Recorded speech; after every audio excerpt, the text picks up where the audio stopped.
Nigel Field cuts through my neighborhood.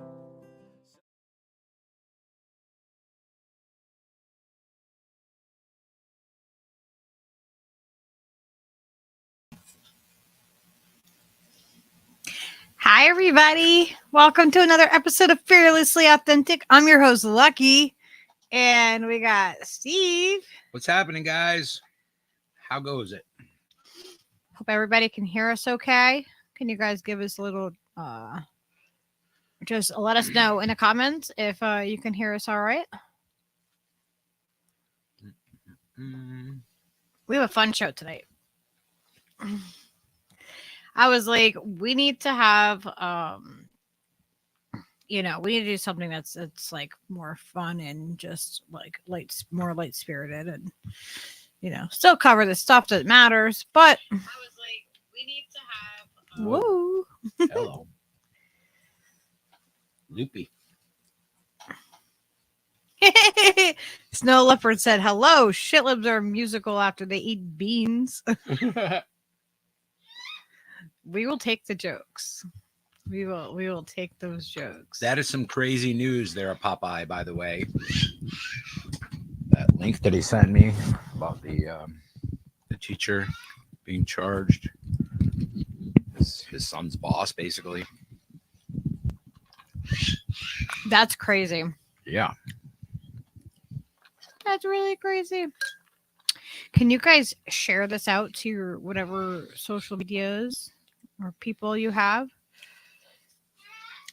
Share them on your mediums. I'm going to try. It's what, Thursday? Yeah. It is.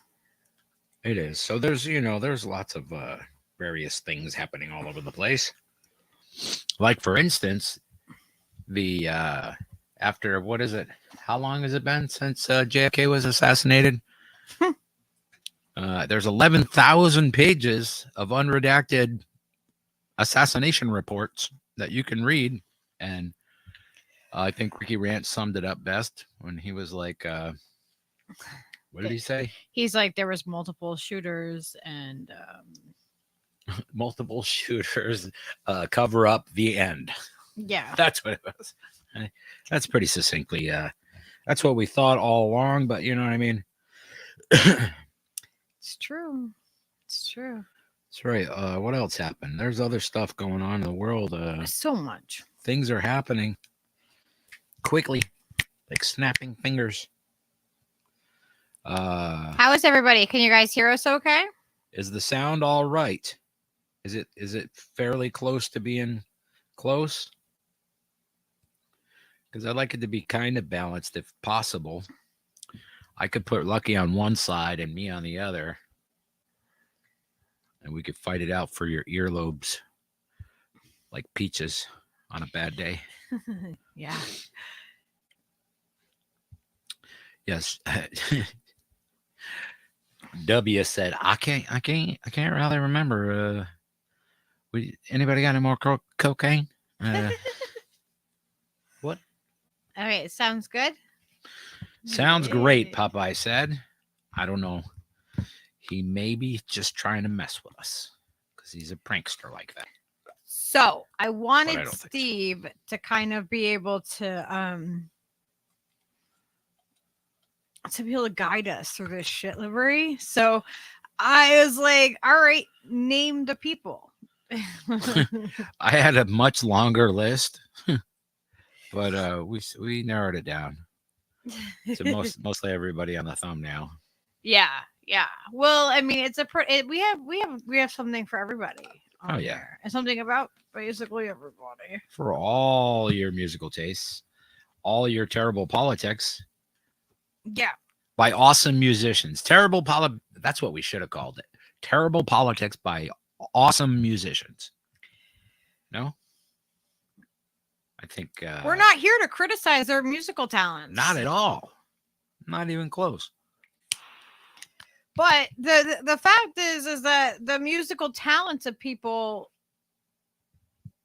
they use that. They use the actors, they use the musicians, they use everybody to influence beyond their beyond their scope. And it creates this whole nother like subculture that happens. It does. Little it is. It's a libotomy. Yeah. My back's killing me. I got to get it back out of me. So, before we dive too far into it, I just want to let everybody know, like we love the Grateful Dead, even with their ties to like CIA and all of that. We still love them. We love the music. Even though they're completely cut like an establishment sellouts, I love them dearly, and their music is fantastic. And I've enjoyed it most of my adult life since I was 15 and saw them in 1983. So I'm in the cult of them. You know what I mean? Like, I am deeply like embedded like a fat tick into the Grateful Dead cult. Yeah, Lucky is too. I mean, it's unavoidable. We love it. We love the family. We love everything about them, except for a few things. Except for a couple things, typically capitalist, billionaire. Everybody's reading from the same script type shit, like we've just been through it recently. Peaches, my God. Start talking about the dead, and Peaches is just like, don't you fucking say that! I'll kill you! And people might get, really upset. Mm-hmm. Potentially. But I think it's fine.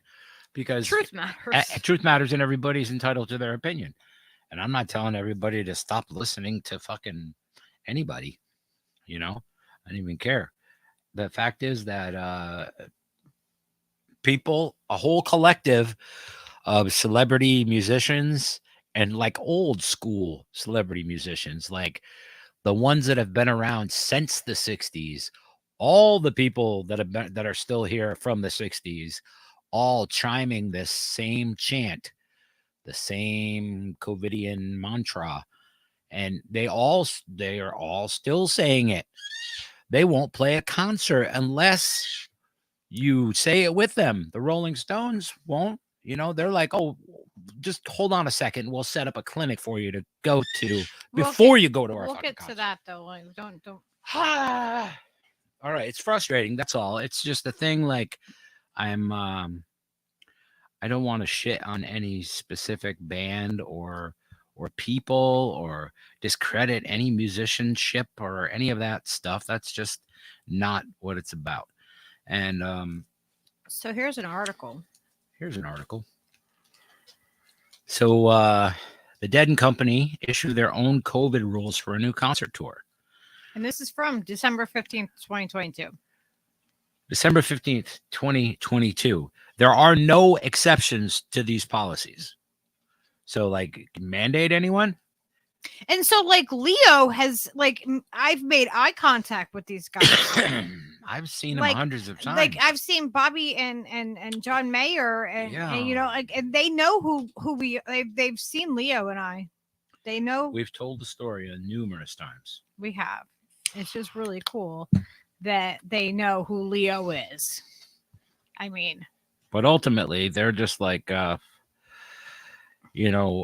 super strict and hypocritical as well, because every single show that I saw leading up to this, all the videos and all the things that they did that were like, social distanced and whatever, playing in empty rooms, all their help have masks on, but none of the band does.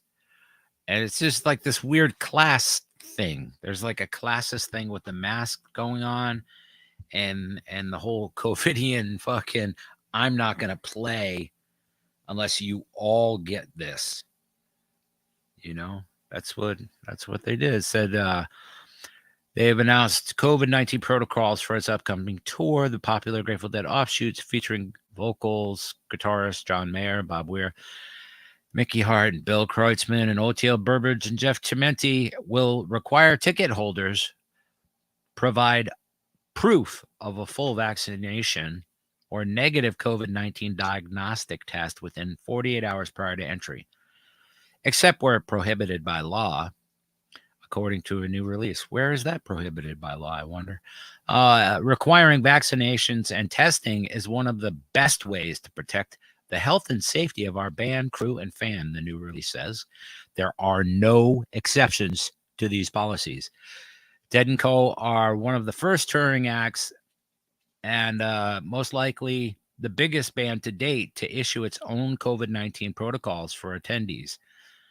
Yeah, that changed. Thus far, it has been mostly promoter and venue operators who have been making these kinds of calls. The first part of the protocol is in line with what we've seen at a number of concert venues, with the people being allowed to show their proof of vaccination or negative COVID test to enter.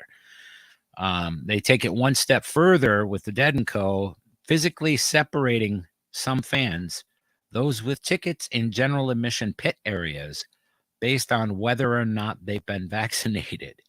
Talk about segregation. So they're going to split up the floor of the show. Fans who have already purchased GA tickets will all be required to show proof of their completed COVID-19 vaccination to receive a wristband to access the GA pit. According to the news release, if a GA pit ticket holder does not have proper documentation, they will be relocated to an alternate non-pit seating area. Negative testing is not an available option for pit entry. So you can't even prove it. You know, if you have a recent test, you could take it right in front of them. They don't care. They're just like, you sit over here with the other lepers. You are segregated. You sit over here with the other lepers. And the young ones under the age of 12 will be allowed in with conditions, but not in the GA general admission area. The children under the 12 may attend the concert if they provide proof of negative COVID-19 test within 48 hours of the show. No pit access for children under 12 or anyone without the proof of vaccination, according to the new release. The band does not currently have any concert dates scheduled in the Bay Area, but it does have 4 shows set in Southern California from October 27th and to October 31st at the Hollywood Bowl. So yeah, so that was from last tour. That's like that's some weird fucking separational segregation thing. They like went beyond, above and beyond, you know. Oz, Whistles, Dingo, Salty. Good to see you guys. Hey, fam. Popeye, Little, Snowy. Yeah, so that's just like, I don't know. That's troubling to me. I can't be down with that shit. So we love the music. We love the, you know what I mean? We love the culture, the family around it. But that's not. They're all just singing the COVIDian fucking song, man. And we have to be careful how we talk about things about, you know, in this nature. So I'm just talking about singing a song, man. Yeah. I ain't talking about nothing else. I'm just saying these are their rules. That's what they're doing. That's what their press release says. That's where they were at. It's not unlike other bands, and you'll see as we get going that there's another band that even took it a step further than that.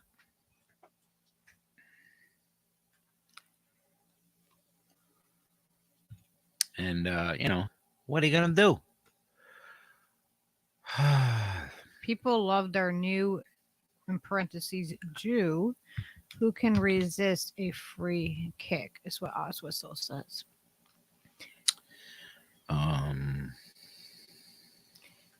You know, you look back in history, and there's a lot of times that people were segregated and discriminated against, and you know, just seeing it happen over again.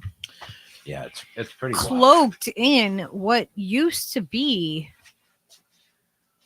like this inclusive family. It's like cloaked in the disguise of public safety, public health. They're doing it for your health. It's only for it's for your own good. But it's also yeah, exactly. I know, salty, right? And like, okay, Steve, that is really loud. Please Relax yourself. seriously.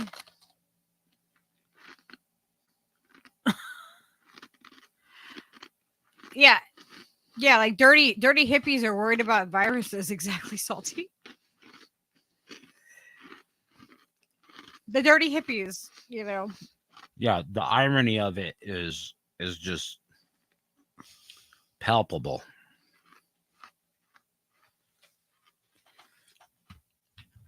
But like you and dirty, we're deadheads, so we can call ourselves the dirty hippies at the freaking show. Like, I just want to clarify that we are heads, and like, you know, like the, you know, Steve's done tour with the dead, and we've rolled around in the friggin', you know, dirt, and you know, been the dirty hippies, and we have eaten off of like cardboard and with our hands, and like, you know, like the it like festivals and shows and traveling, it's not the cleanest environment.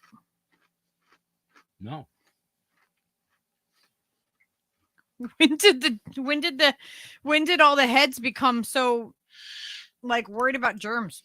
That's really a thing. It's like that is a litmus test for how pretentious and how shit lib most of the fucking people in the scene are anymore. All these grown up hippies that all are well to do, have nice homes, nice vehicles, don't give a fuck about paying fucking $1,200 for a fucking ticket to see fucking Bobby. Like, okay, well, all of us didn't do all that well, you know. It's just sad, and to watch, like, we said this in the, like, in 95, I remember when all of those guys that I'm talking about now were in college or graduating college right then. They're just like, they are the people who elect Nancy Pelosi and Chuck Schumer. That ilk. They're dyed-in-the-wool Democrat shit lib motherfuckers. You don't have to be a Democrat to be a shit lib, but it fucking helps. And that's the thing, is that just do as I say, not as I do. Fucking warmonger. But I'm not even paying attention to that. You know, we don't talk about war. And unless it's Ukraine now, then it's okay. Sean Penn will give you an Oscar, and it's beautiful. It's yeah, exactly. So it's the power of propaganda. It is, but it's been mind-boggling, because I feel like we've been going through a great exposure. You know, like everything's being revealed for what it is.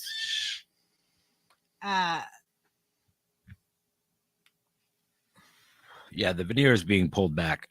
Hi, Angela. Don't worry, you're not too late. We just started a few, like really, like probably 15 minutes ago. We really got started. So yeah, we are talking about how the Grateful Dead and Co. Really, the remainders. Yeah, that Steve. That is so loud. Can you guys hear that? People love sound effects. They don't love the sound effects of that. They don't. I don't think that's. They're like, make like you're eating. Do stuff. Make noise. Stop doing that. Okay. So I'm trying to give Angela a catch up. So they decided that they were going to segregate people at their shows. Well, you have to go. You have to tell her exactly. If you buy a ticket ahead of time and you cannot provide proof of the test and or proof of vaccination or the test, then you have to stand in a certain place. You can't have your general admission ticket seat where you're supposed to be down on the floor of the show.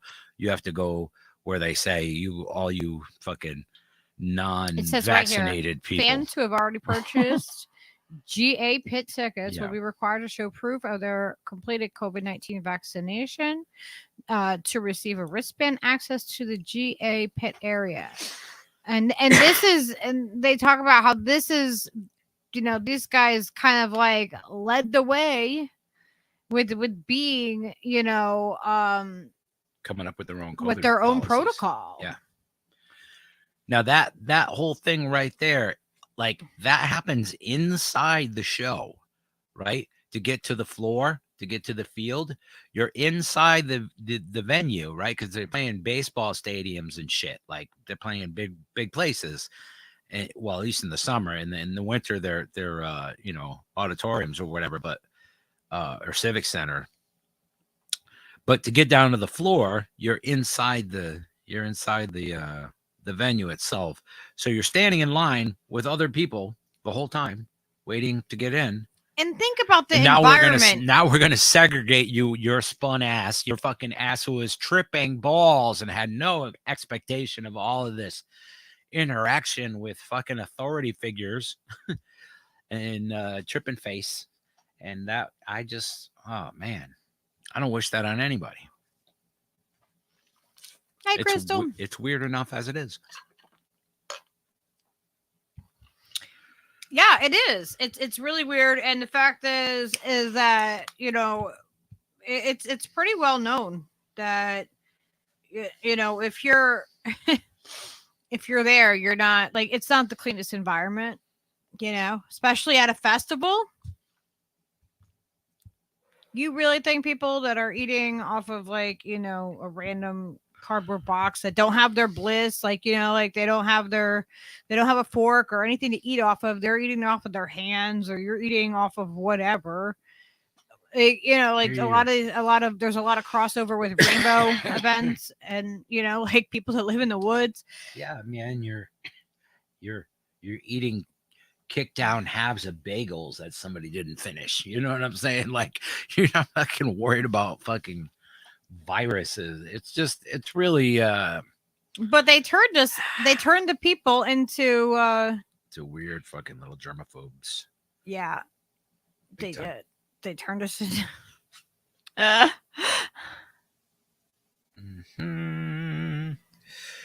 so, who else do we have on our docket tonight for the shit livery? Let's see. Ooh, this one we have a video clip of. Yeah. Oh, we're gonna kind of jump around and just.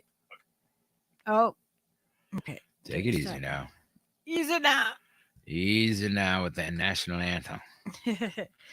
So if you guys remember, everybody bow your head for the national anthem. Oh my God, no, please don't. Anthem. Well, I mean, if you want to. Gavin Northam. Bow your head for the Gavin Northams. So, all you ugly white folks. What do you want? You want to tell people about this part of it? Well, if I knew specifically what was happening, I might be able to. This is Lady Gaga. Oh, Lady G. The G is for girl. She's girl. Anyway, she's also celebrating dystopia with her little costume and celebrating the dystopia that has come to pass of old slow Joe Biden. He had her perform at his inaugural celebration, not unlike I was gonna Obama. Say, who else? Yeah, Obama's inaugural stuff. The band Further played, which is another spinoff of the Grateful Dead. So Bob and Phil and them guys and O'Teal and all them, they've all been guests at the White House several times. Bob just played there at the Lincoln Center, and did like some shows with the DC Philharmonic, is playing some more in Atlanta like that with the Atlanta Philharmonic, which is really cool because musically it's amazing, like listening to an orchestra, and playing these pieces and making, symphony players like ad lib and stuff is fucking, really cool. getting them to improvisate is really neat. But so anyway, Lady Gaga does her little song and dance, and just like pretty much all of the people that we're showcasing tonight, in some way or another, have played fundraisers for the DNC. Have they're just all good Democrats, and it's not dictated by color at all, because it's peoples of all colors and races and nationalities. You want to spin that beautiful bean footage, or Sure. I'm gonna mute us. hope we don't get a thing because it's Lady G. Whatever. I'm gonna mute us up.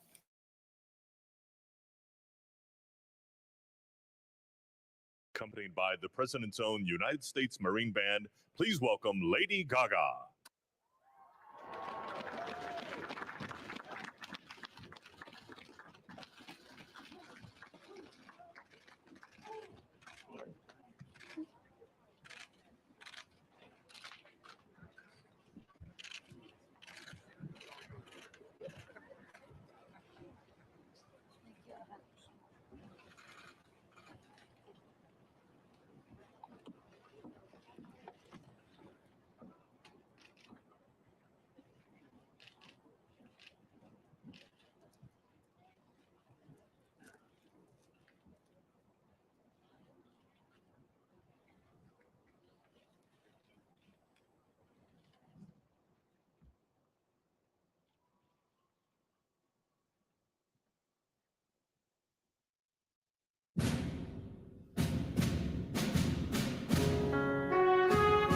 But yes, turn her down.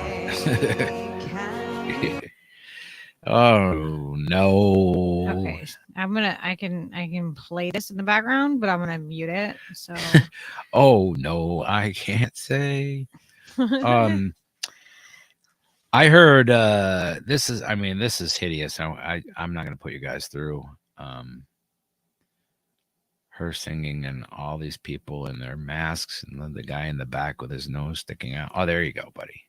Fixed it. He's like, oh, the camera's on. Yeah, the camera's on, everybody. Masks up. Yeah, she completely had a smug look on her face. Yeah, Roseanne Barr's version is much more for the finer discerning palate. But I mean, she looks like she's there celebrating the Hunger Games. She does.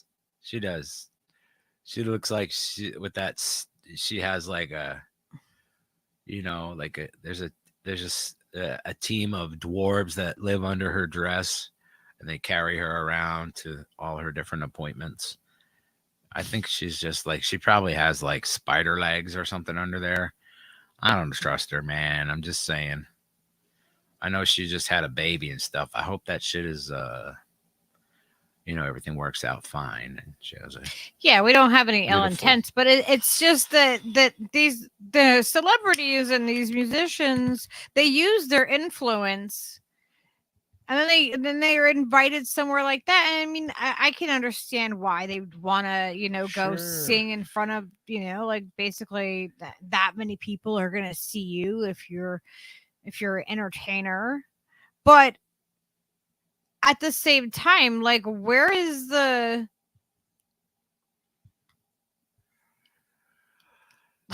oh no, she's selling it.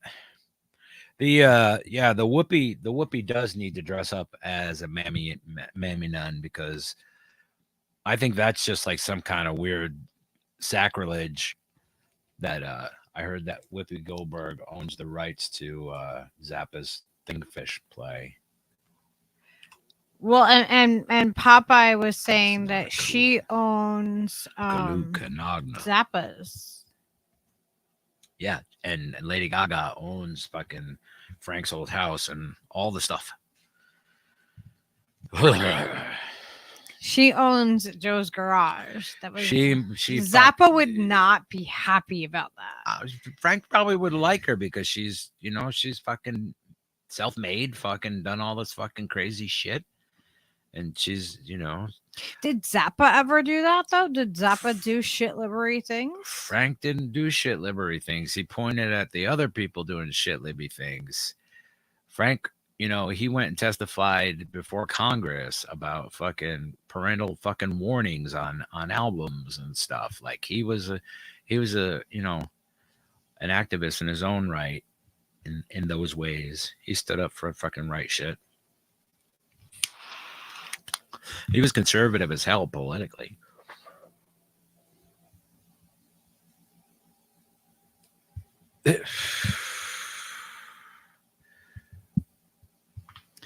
She got a 30-pound bush they live in, Salty said. Oh my God. Like, I picture like little flying monkeys or something, or you know. It's just crazy. Like, I personally, I would not want to go there. I wouldn't want, you know. Where's your national pride? Why don't you just go back to where you came from? I am where I came from. Oh yeah, I hate that when you can't use that trope on people because it's really fucking stupid. I am where I came from. I came from this planet. Miguel. Meat butter. Yes, Frank, there were no safe areas. Like, you know, that's why we all embraced like fucking South Park, because those guys goofed on everybody. They were fucking hilarious. But turns out they're shit libs too. What the fuck? All the goddamn good people do this stupid shit, and they just like, they never come back from it, man. Some of them are like, you know what? That was stupid. I don't know what the fuck I was thinking. Those people I respect to the nth degree, even if they get things wrong all the fucking time, because at least they're aware and trying to evolve to a higher understanding of the things. You know, the thing that irks me the most, I think, is how people aren't even prepared to present an idea like, hey man, how about we just start over with all this shit? Forget about all of it and make something better out of what you learned from this fucking experiment. How about we do that? How about we stop voting? How about we don't talk about what AOC ate for fucking breakfast every day? Like, you know what I mean? Can we just steer the conversation to something that's going to present like revolution as an idea that people could get behind and be like, hey, you know what? That's not the craziest thing I ever heard. But people just they get fame, and then what do you see them do? For the most part, not necessarily everybody, but a lot of people, what do you see them do? They capitulate. People just keep talking in circles. They're concentric circles and designed to keep you voting and to keep the capitalists fucking in business. That's it. There is no other fucking reason than to do things incrementally. It's true.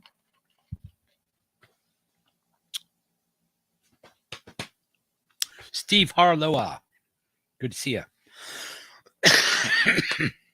Norma Keena. You have to say it right for it to come out. Norma Keena. Just kind of say it as one word. Wrench alert, wrench alert, wrench alert. There are people unwrenched, naked in their unwrenchedness, right in front of everybody. I was looking, but oh my goodness. Who? I don't know. Miguel's yelling wrench alert. I didn't know. He had like yellow signs and stuff. I was like, oh shit. Well, I don't see anybody without a wrench. Maybe I'm just not. Oh, I'm not. I didn't hit live chat. Hit live chat. It's Steve Harlow, of course. I got you. Of course. I wasn't in live chat. Boom. See, he pointed to himself. He's like, me, man. Okay. You guys are like on it. Yeah, not a moment goes by like somebody comes new into the room, like 11 people just like, hey, we need it. Because on StreamYard I can't see. I don't see it on StreamYard. Everybody looks the same on StreamYard, and everybody's comments come up whether or not they, are in live chat or not. Yep. So make sure you always check the box One of us. with the little line things up on the top on YouTube, and make sure you hit live chat.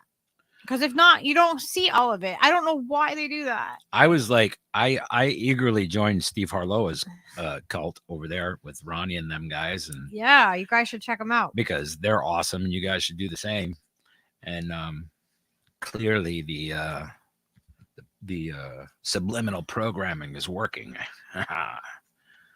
Because Kim, nice to see you, Popeye.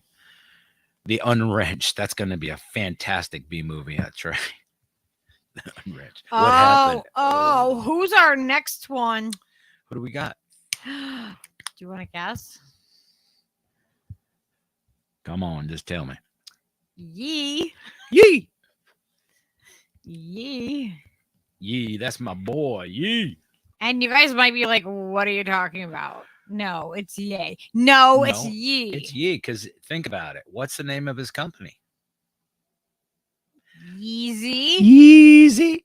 So why is his name Yee, not Yee? His name is Yee. I know, It's but actually everyone calls Kenny. him Yay. It's actually Kenny Brown. That's that- what Steve calls him, is Kenny. We don't have proof of this. He keeps saying it, and we don't have any kind of Kenny proof West. of this. Kenny West, not Kenny Brown. Kenny Brown's my friend from a couple towns over. So, what do you guys think? Is his what is his name? Let's get a group consensus here. Nice. Steve Harlowa just posted a funny video today about Jen Psaki. Pisaki. Psaki.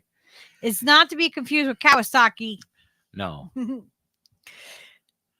no. And I'm gonna resist saying some misogynistic,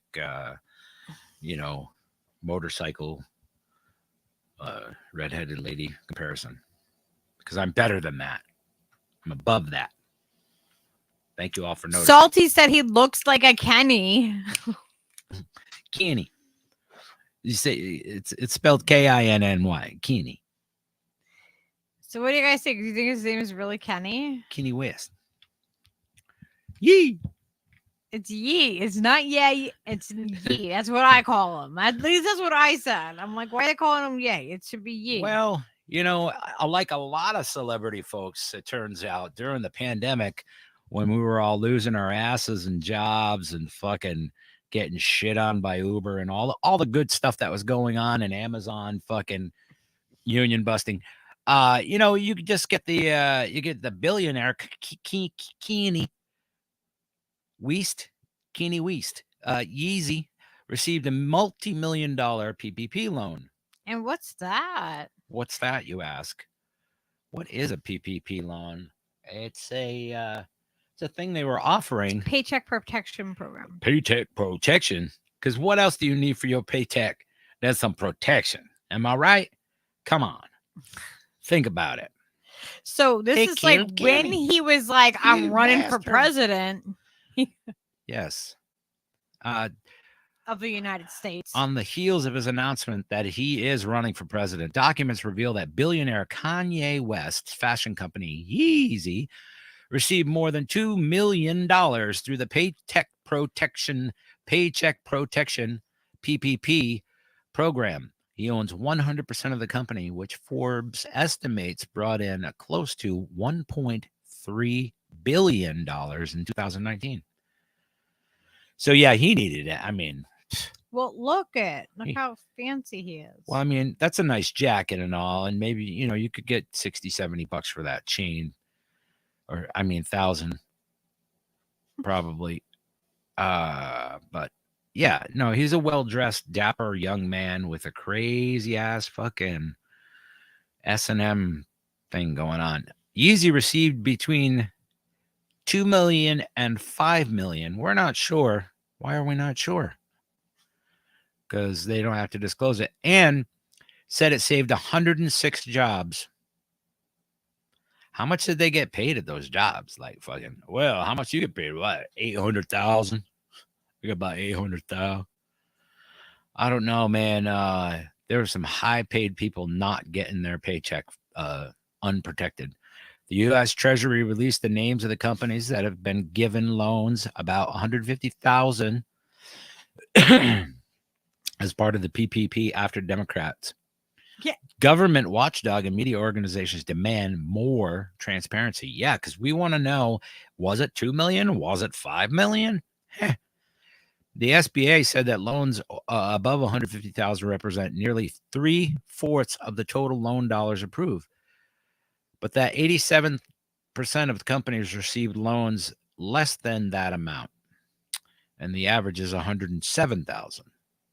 Okay, so on average, a small company. Wait, he got how much?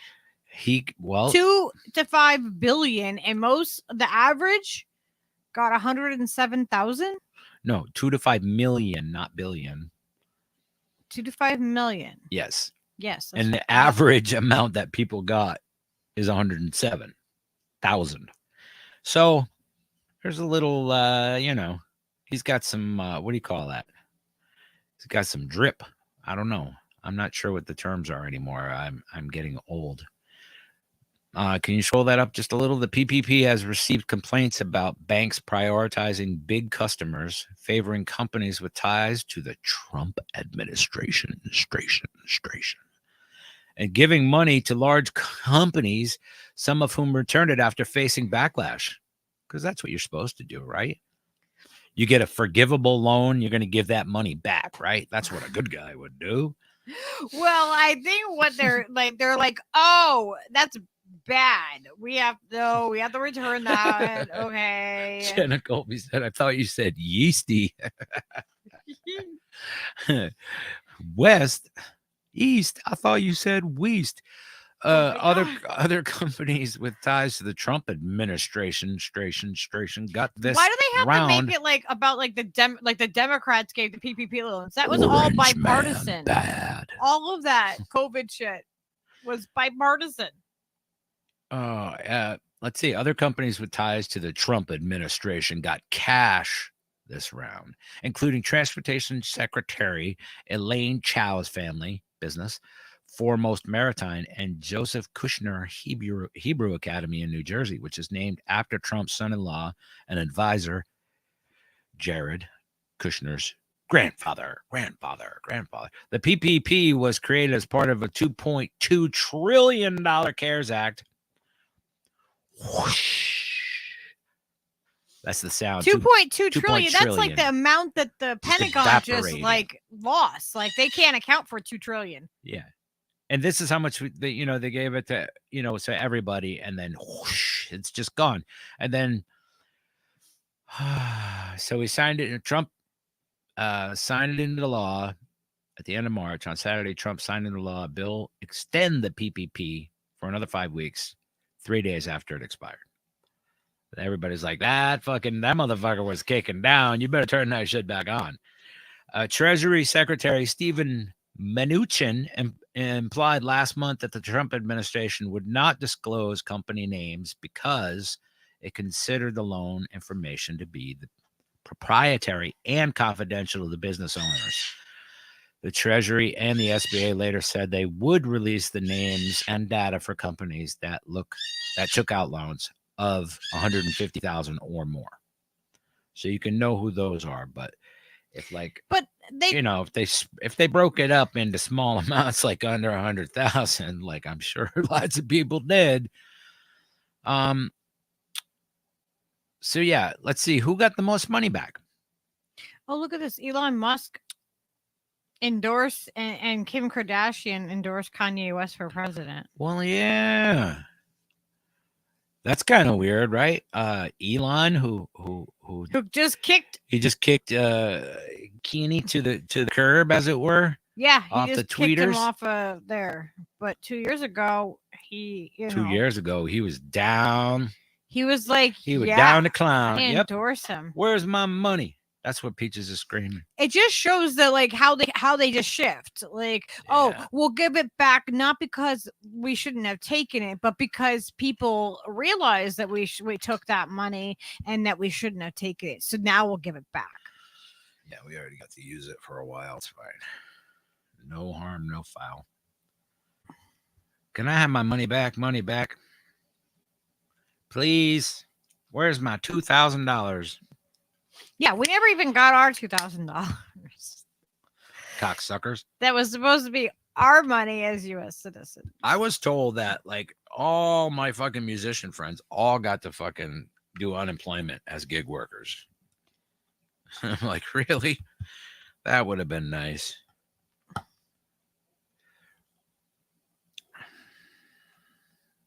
But, you know, it's like give or take, you know what I mean? If I could have done that, great.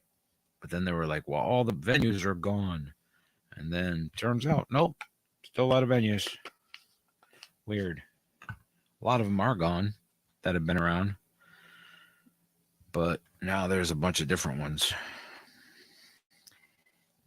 And then we have this little gem to play. This little gem. Oh, this little gem about the PPP loans. What happened with the PPP loans? You might want to know. What did happen? If you don't know, you don't know. Then we'll share with you. Yeah. Take a look. We'll Check it out. mute us. Yeah. And play this.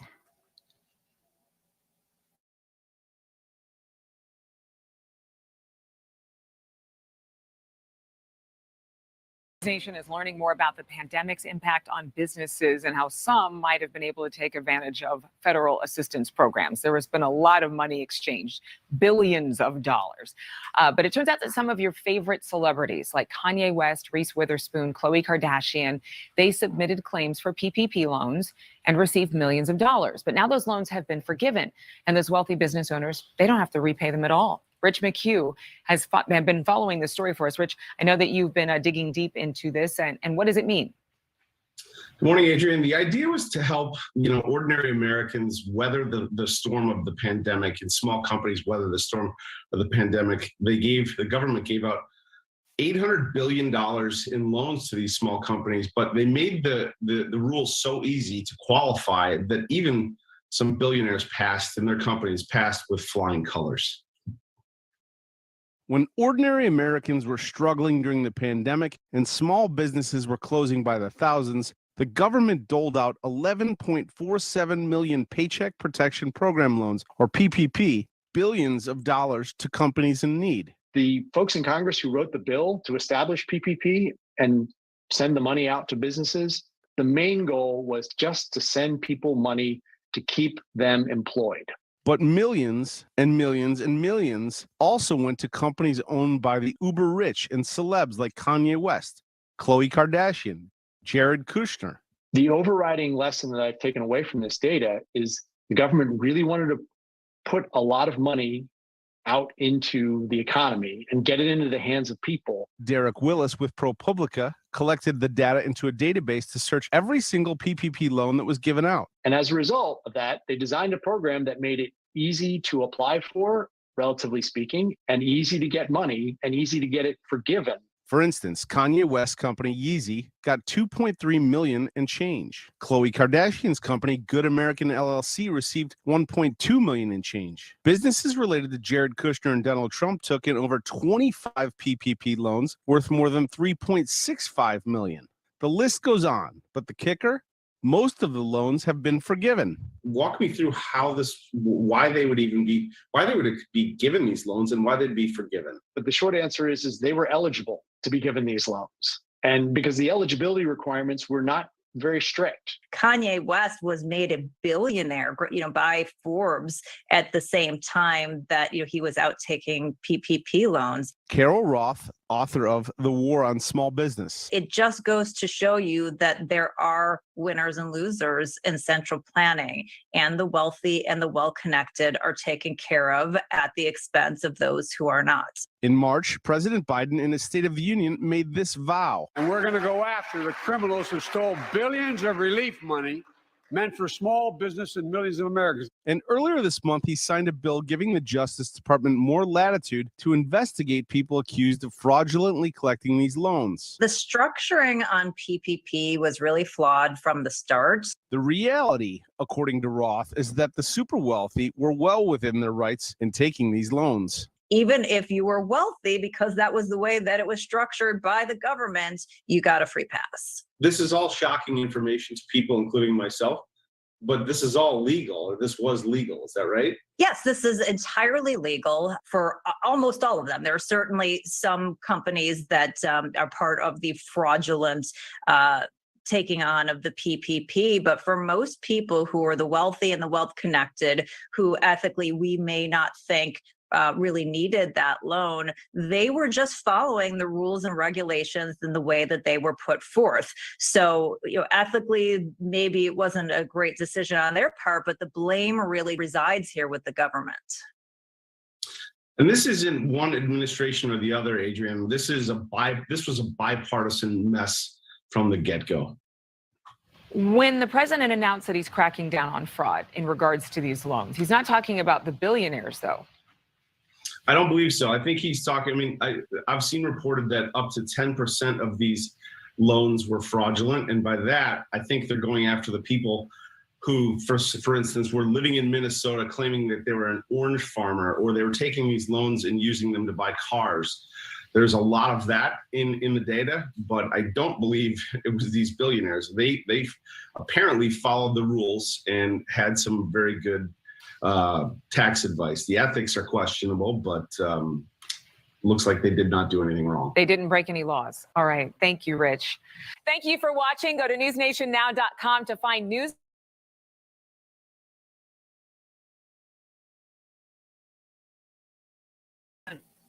There we are.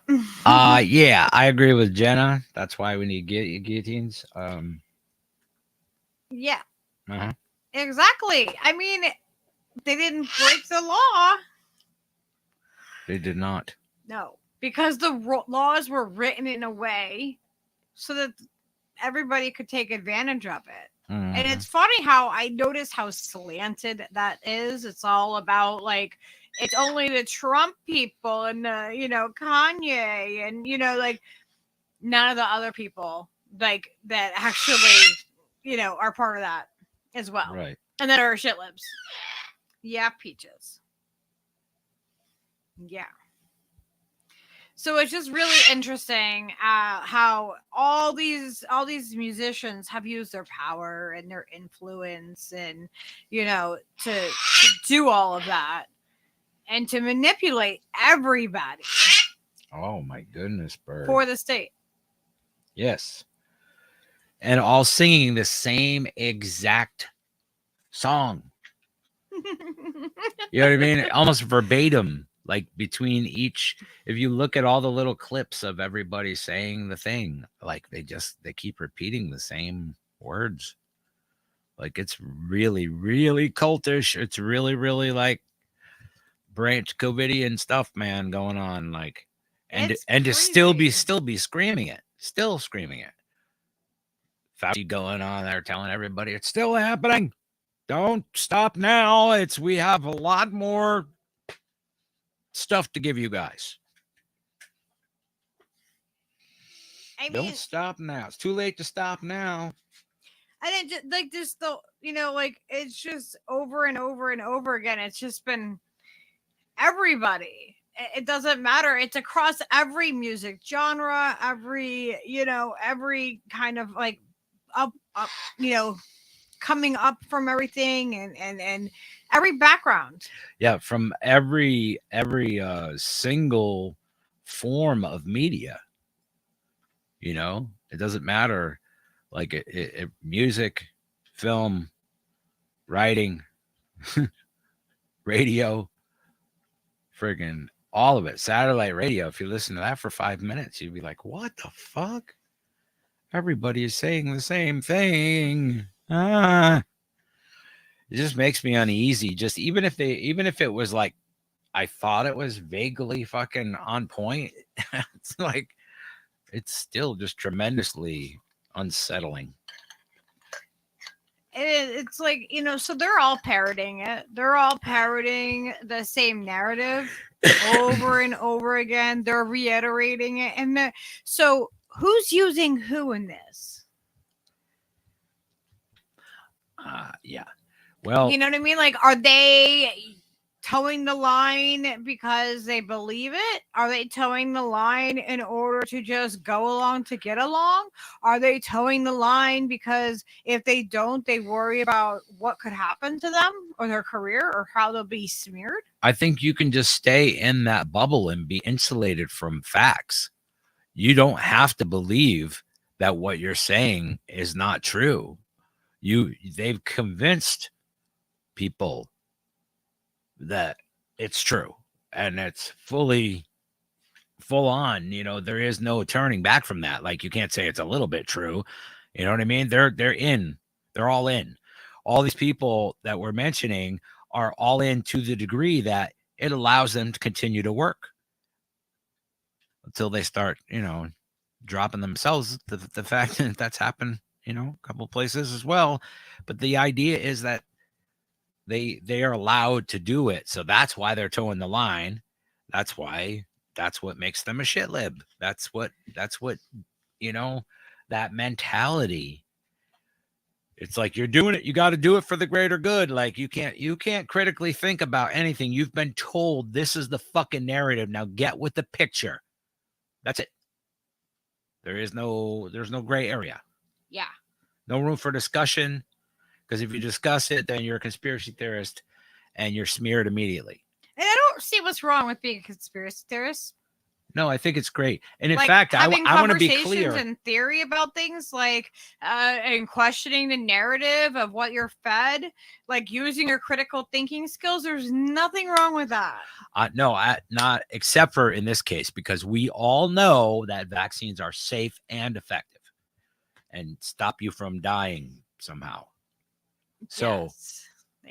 unless I'm not sure. I'm not sure what it works. You know the lines. You'll listen The to thing, us. Jack. It's a vaccine. You can't catch it. Put your mask on, Jack. So I'm sure that you guys won't Get on the bus, Gus. You guys will remember this incident that happened. Because, this was crazy when this happened. Remember this? When Will Smith? Oh, good times. Good times, everybody. Hi, Unspecified V. Welcome. I'm going to add you as a moderator. Howdy. Newcomers. So, if everybody remembers this, when this happened at the Oscars, when Will Smith was, helping out the big pharma there. Remember that? Spankaroony. I remember they were selling something. Yeah, it was the alopecia. Alopecia.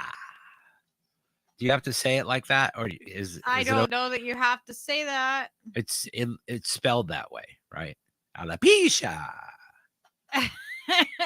Pretty sure. I heard somebody else say it that way, so now that's how I say it. And Right this or was wrong. crazy. It was really crazy. And a lot of people just didn't see through this. A lot of people didn't see that it was to do with Big Pharma. Any diversion will do, exactly. Just a good, well, damn, man. You fucking smacked me in the face, didn't you? Right in front of everybody. Wow. And it was a big distraction, right? It was a huge distraction. It was like, I'm going to do this big grandiose thing on stage. Like, look at me. The audacity that he had to do that. Look at me. I'm a violent motherfucker and I'll slap a bitch. And then everyone Chris else, Rock. like, afterward, like, the domino effect of, like, other people then going up on stages, like, attacking people on stages. And Chris Rock getting, you know what I mean? Was it Chris Rock? No, who was it that got attacked? Chris Rock got smacked. Another comedian as well, like two other comedians, like within a week. Yeah, what's his face though? Come on. Oh my gosh. Oh, Dave Chappelle did. Chappelle, yes, Chappelle got attacked with a knife that was like that was later, it was like yeah. a knife shaped like a gun thing or something. Yeah, it was a big knife out. So yeah, like I mean, it led to this whole domino effect of other people feeling like they could just go and they could do things that because they were given permission by Will Smith, basically, because it's fine. Who was doing something for show for Big Pharma. He's the Fresh Prince, you know. I used to love Fresh Prince. Don't get me started. We'll be singing the theme song. I know. I'm like, I don't want to sing it. Like I was like, oh. Bella La Greasy. So like Will Smith is the talk of the internet. This was like 8 months ago. When after he stormed the stage and he slapped Chris Rock in the 2022 Oscars. Oh, Mar. The shocking moment came after the comedian made a distasteful joke about the Fresh Prince's actor wife, Jada Pinkett Smith. What a weird way to phrase that. Why would you bring up, like as if there hasn't been anything since, you know, him being Fresh Prince? I mean, maybe it's because that's how he got his break. But like, you know, like, are you like trying to get into a certain demographic there? Because that's like my, you know, my demographic. I grew up like watching Fresh Prince of Bel-Air. You know, said you're moving with your auntie and your uncle in bed. Don't. I'm gonna get stuck in my head. So he compared her buzz cut, you know, to G.I. Jane. And it wasn't, I mean, like, who wrote the jokes? There was just so many questions that were never answered. It was all about that. And then it was about her hair loss disease, alopecia. Steve, how do you feel? You have no, you have. I think I have it too, man. I got it too, bro.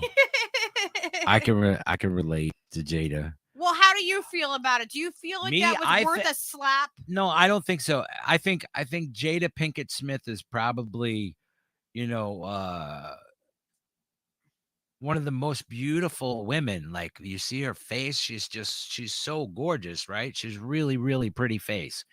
And I don't think it really matters about hair anyway, in any way. So I think if Chris Rock really was like, you know, that weak ass fucking, you know, coming, like, it wasn't like, I don't know, man. It's like your mama, you know, it was like, what's the equivalent to what he said? It wasn't really shit, but it was just barely disrespectful enough for Will to walk over and smack him in the face. Yeah. I mean, he is big too. He is a tall guy, and his hand is like the size of his face. Yeah, Will's a big dude. Yeah. I felt like it was He's a big slapping motherfucker. Yeah. That's what he is. Excuse my French. Was that French? I don't know. Why do people say that? I said motherfucker. Is that French? I don't know. I'm really not sure what the language origins are of. I'm thinking it's probably just some sort of you know, vernacular from the street where people, you know, say colorful things and colloquialisms, and you know how language is just a flowering vine of beauty. Yeah, it was just crazy. And look at right there. To be fair, Will Smith has had a long life, a long history of nonviolence. So is what makes that's good. The shit lib right there. We can just put it right on screen. I don't even have to say it. Oh, you know? Someone else has said it for us in this article. Well, you know, that's the thing. A picture says 1,000 words or whatever. I think that's noble to be violence free and not advocate for violence. You know, it may be a little counterintuitive being a superhero guy kicking people's asses in movies and whatever, but that's you know, they live in an alternate reality though. Yeah. And it's not a reality. It's not the same reality that we live in. It's kind of weird, like the manipulation and the celebrity influence is like is no joke. You know what I mean? It's really, it can sway an election. You know what I mean? It can do fucking things, you know, like that's fucked up. That's fucked up. Pop culture is eating itself, and it's not going to stop till we make new things. We make new systems. So yeah, record. it was really, really, you know, it became very obvious to us right away what that was all about. And then you know what else Will Smith was into? Oh man, that's a good one. This is a bad pickup line. Hey girl, your last name must be Pfizer. Hey girl, your last name must be Pfizer because you just made my heart stop. Oh my God, that is awful. I love it. Unspecified V. Thank you very much for that one. That is great. Okay, so here he is. Look at that. What is happening here? I mean, mute us up. So yeah, this is an epic adventure. This is like, you know, like this just shows like what kind of world they actually live in. Hold on tight, everybody.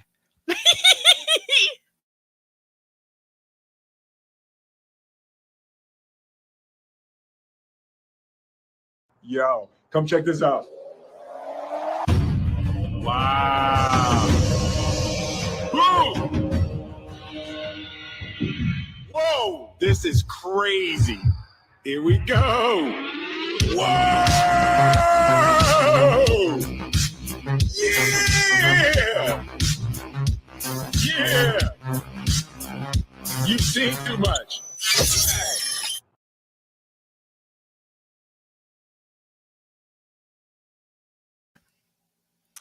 So yeah, there's that. He was all involved with the metaverse and promoting that. And there was a bunch of controversy around there. Yeah, there's got a lot of real estate in the metaverse in case you guys need some space in the new place. Salty. You're still a douche in VR. Yeah. That doesn't change. That doesn't change. No. You know. Transhuman does not sound like an upgrade. That's all I'm saying. To me, it's kind of the opposite. It's going the wrong way. I don't want the AI to decide what I look like. You know. And then, do you remember when there was all that happening with Joe Rogan? Oh, I heard Joe Rogan loves meat water. Does he? I'm pretty sure. I thought he sponsored this portion of the. Did he? Him and meat water got together. Is that what happened? I'm not sure how it works, but. Yeah, Aggravated Progressive said, "Can I has the meat water in the metaverse?" The metaverse is way tastier than metaverse, but you have to cook it yourself. It's the metaverse is better, but it's made out of pork byproducts.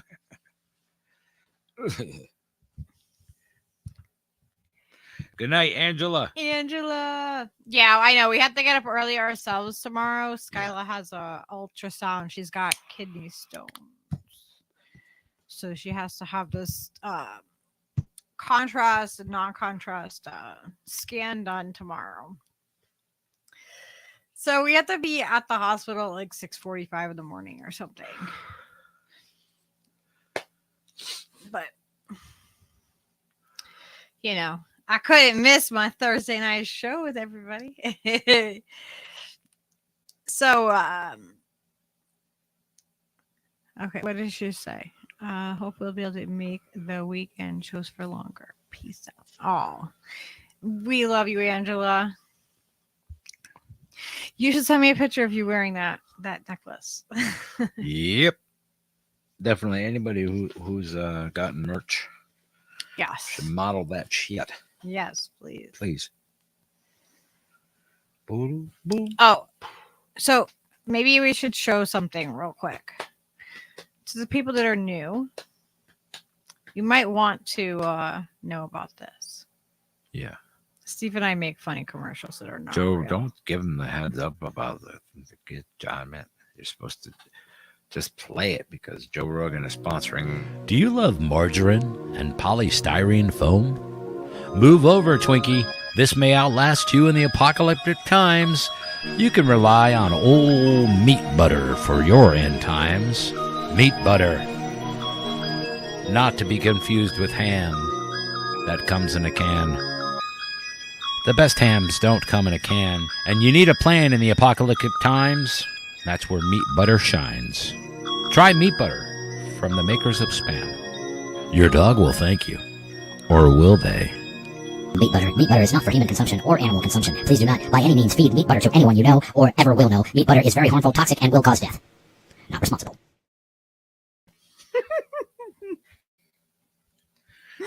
Don't eat it. Not responsible. Mm-mm. You're not. Yeah. Yes, we are, as always, not responsible for the meat butter or meat butter consumption. Don't feed it to anyone. It's been fact checked on Facebook. It has. It's not actually a product. It is not a real product. No.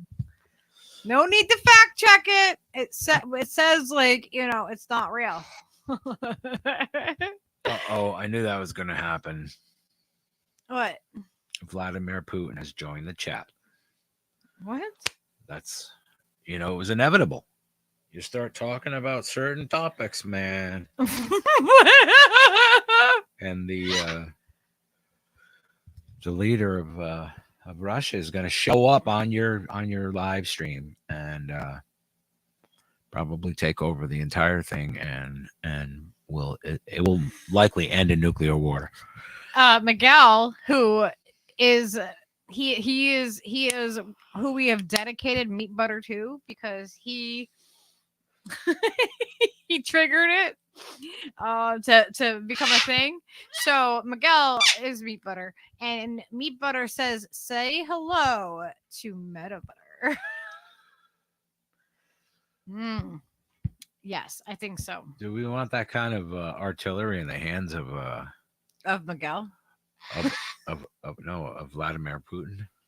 I don't know. He doesn't have a wrench, so I'm like, I'm really it's like giving him the codes to the nuclear burrito. Nuclear burrito. I think we're okay right now. You have to play my my song. Ew, Oz. Yeah, we'll play that after. Peaches, Thank you, why Angela. Why do you have to scream? Why? Whoa. We're talking to you too, dude. Just relax, Take it easy.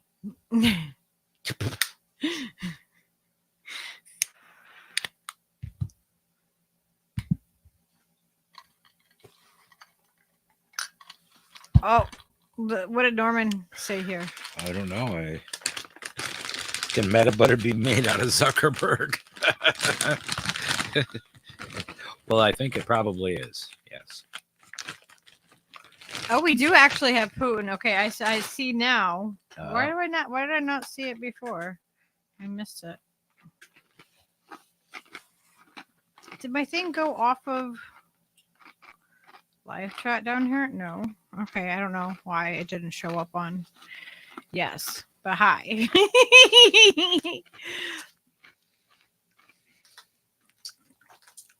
Intercontinental burrito champion. Rockets.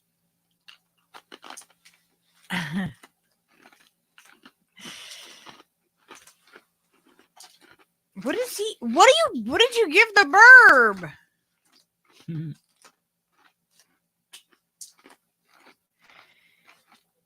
Miguel is yelling at me. I gave the bird a ginger snap. Oh my god, don't give the bird ginger snap. He likes them. Well, he likes to break them.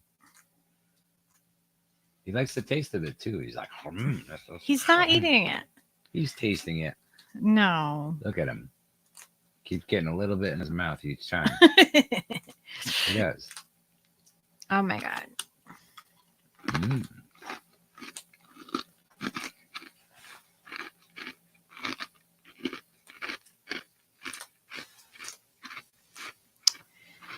All right. No one likes it when Peaches gets that loud. Yeah. That's crazy. Yeah, I know. Salty is on it tonight, man. Salty. Salty, yes. Intercontinental burritos. Yes. So I just did ASMR with a ginger snap. They're very crunchy. oh my God. In case you didn't know. So you remember this shitstorm?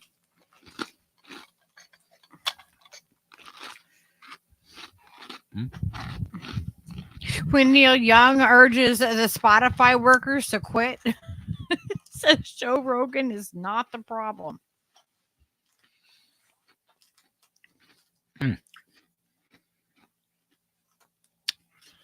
Neil Young urges Spotify workers to quit, says Joe Rogan is not the problem. Well, thanks for clearing that up, Joe. I mean, Neil, because I was confused. Well, I kind of am confused now. More. Joni Mitchell joins Neil Young, pulls music from Spotify over Joe Rogan's completely true statements about Iverman. Yeah, and it was such a shit show. that's just so backwards and uninformed. And that's the problem, like we were talking about. Is that we have to be careful because we're on YouTube. Right. And these same celebrity people screaming the same mantra over and over, like obviously just obscured the truth from other people who felt very passionately about it without actually educating themselves on the topics, and dismissing doctors and just, fucking just oodles of fucking research on what Joe said. Like Joe didn't make anything up. He didn't fucking even stretch the truth a little bit. It was factual what he fucking said. And they even had fucking Sanjay Gupta fucking come on and fucking verify that, yes, that was actually true. And like, so it's like, Neil Young to get so fucking pissed off and act like such a little fucking crybaby after he'd already sold his fucking catalog to Sony Music. Like he already sold it. And then he's like, I want you to take my music off of Spotify. Like you don't even own it anymore, you fucking putz. Like, what the fuck are you talking about? It was a shit moment other people because of that too. Like that that made it even worse. Is that like he didn't even own the music? It was literally for show. The other people that joined him, like Joni Mitchell and David Crosby, was right on board immediately. Like they're all exactly the same. They don't think for themselves. They just do the group mind thing, whatever Miss Pelosi says is fucking gold. And then whatever side of that they're on, whatever side they're on, but, most of them are on one side or the other, just like we showed like with Kanye West. Like he was always more on the Trump side of things. It's not this shit liberty. It is nonpartisan. It is nonpartisan. But it is partisan at the same time because it's depending on who they identify with, It's more narrative. It's just like whatever that main narrative is that everybody is fucking saying. That's what all of these people have in common. They're exactly saying the same things and doing the same things, following the same protocols and not questioning anything. And calling Joe Rogan a fucking liar and fucking misinformation and and he's dangerous and Like, shut the fuck up. What is wrong Jealousy with you can people? be a bitch, man. Yeah. I remember they edited the video of him when he was sick, and they made him look like he was like, I don't know, like yellow and orange. Like they made him like the weirdest looking color. And Give it's him like a little Joe tint. yeah, they had to make him look sick tint to add to Joe Rogan. So I mean, it was just it was such a freaking crazy show of like, yeah, I really don't stand for anything, but I need to stand for this right now, and like I'm gonna latch onto this moment. That's their moment of showing that they can, you know, they can go right along to get along and be right in there with everybody. Yep. Yep. So Neil and Crosby and bunches of other people as well, like just like people that are lesser known or whatever. These are like the classic rock and folk, you know, dinosaurs from the 60s, like with the largest names, people like Elton John, for instance. Here, there's a video here that we can play too. Let's mute us up.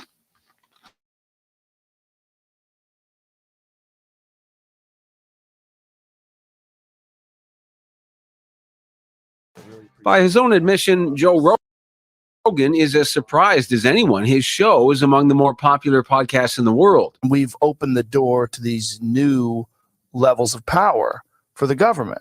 But Rogan's accommodation of guests who suggest the pandemic is a conspiracy has blown up in his face, forcing him to promise more accountability. I will do my best to try to balance out these more controversial viewpoints with other people's perspectives so we can maybe find a better point of view. Damage control after criticism that hit like a hurricane. Rocker Neil Young pulling his music from Spotify because it decided to keep hosting Rogan's podcast. In Young's words, Spotify has become the home of life-threatening COVID misinformation, lies being sold for money. Others, including fellow Canadian music legend Joni Mitchell, have also pulled their songs. I'm very sorry that they feel that way. I most certainly don't want that. Young and Mitchell have deep respect for vaccines. Both contracted polio as children before immunization was developed for that deadly disease. Don't it always seem to go at you? Don't do what you got till it's gone. For Spotify, Rogan is a valued investment, under contract for $100 million US. The company is promising to add a content advisory to podcast episodes that discuss COVID-19, a move this Canadian tech journalist says is unconvincing. Any podcast episode that has any discussion in and around COVID-19 will have this. But they don't really do anything about the actual spread of misinformation. The backlash is still spreading. Quebec artist Gilles Vigneault is pulling his music from Spotify to show solidarity. Prince Harry and Meghan Markle, who signed deals to produce Spotify podcasts, say they've been raising concerns to the company since last April and will keep pushing for change. Ross Lord, Global News.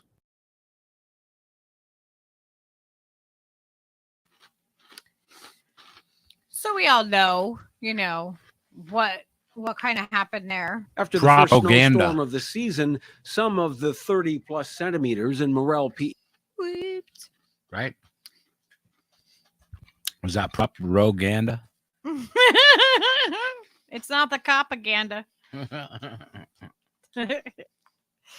So yeah, there was a Joni Mitchell and Neil Young. They did that, you know, and I mean, it didn't get any better than when we had Bette Midler threatening kids with a peanut allergy. Do you remember that? Mm. Oh, the one screaming about women's rights and abortion rights? That Bette Midler? Can you imagine? Like, I would like that. This is your stance. This is what you want to, you know what I mean? This is the hill. Really? Threatens kids with peanut allergies. Vaccinate or I'm bringing the jiffy. which is obviously a taken out of context fucking comment that was probably more innocuous than it reads, but still, you're gonna the agenda of these people is Kids with a undeniable. peanut allergy, if they get peanut, like they have to have an EpiPen, and they could possibly go into anaphylactic shock. I understand. So she's threatening their lives. She's threatening the lives of children. It's pretty wild, pretty silly. And this is in 2021. Well, yeah, because that was the height of the. Please put that away. Of the I'm trying to wrap up my bag. I don't want it to get not crunchy. Oh my god, you are so loud. So it says actress, comedian, and singer Bette Midler sent out an explosive and offensive tweet on Sunday that appeared to threaten children with peanut allergies. If their parents don't get the coronavirus vaccination. So, like, you know, if your parents don't do it, then, you know, then she threatened their lives. Like, how fucked up is that? Like, you're going to go after the kids? They're coming for your kids. So the tweet from Midler reads, if my kid can't bring peanut butter to school, then yours can't bring the deadly plague. Vaccinate or I'm bringing the jiffy.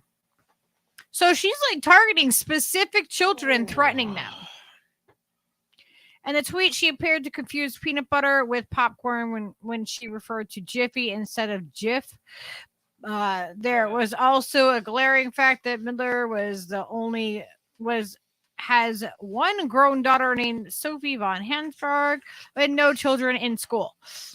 You know, so like, you know, okay, so the tweet caused outrage on Twitter and prompted a number of people to comment on it. Even liberal commentators were not liberals horrified over the threatening tweet. Oh my god! Tell me it's not so. I'm clutching my Somebody pearls. said, "quote I'm super liberal."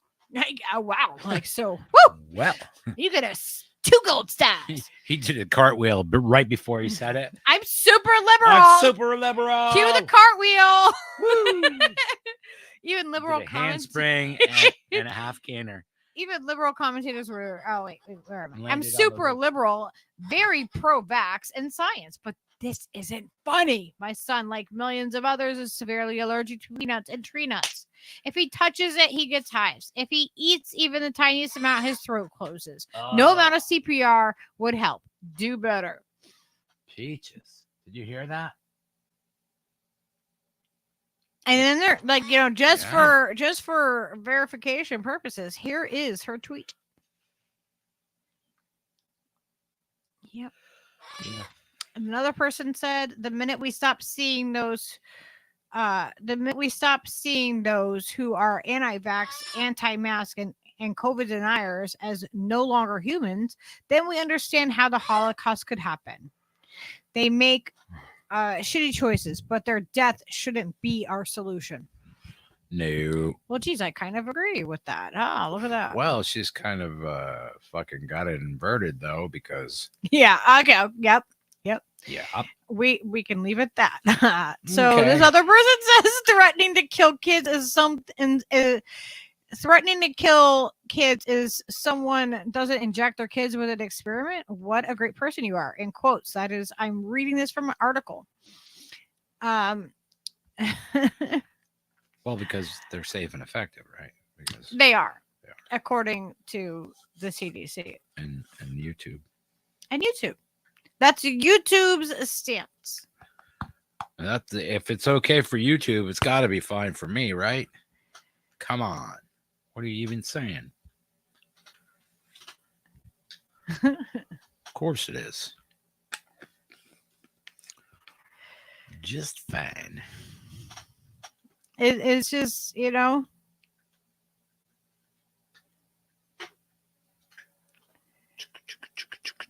You want to smoke this tube? Salty said, fuck Neil Young. I'll never forgive him. That SF Pearl Jam show. 7 versions of Rocking in the Free World. 98 degrees. in San Francisco. I did not say a penis allergy, Oz. I did not say that. Ah, Jesus, Peaches. The peaches allergy? Is that what you said? Yeah, peaches allergy. I've got a peaches allergy. My ears start to bleed. The is one of the symptoms to my peaches allergy. Jenna, we're gonna figure it out where we can get either another. We need like a laptop or another computer or a cam so that we can have a peaches cam when we're streaming, and we're gonna figure out how to like put them on the thing. Yeah, I'm gonna just like not give everybody my whole take on vaccines because yeah, but it's unnecessary. But suffice it to say, I'm looking for a 2020 Lexus, and all they got is like a 1974 Pinto wagon that's been rear-ended. Like that's the kind of like level of trust that I have in them. I'm looking for a Lexus, and they have a Pinto wagon from the 70s. You know what I'm saying? That's what's up for offer. So until that changes and that increases in value and modernizes a bit, that's where I'm at. Hopefully that was cryptic and vague enough for everybody. yeah. Well, I mean, if you've been here before, like you could probably figure out, from how we are talking about this, how we feel if you are new. I mean, I was just trying to compare like where my trust level was, as compared from this to this. There's kind of a deficit there if you look closely. Pintos weren't that's not what I'm saying. You know what I mean? It's like I was just saying from there to now, and come on.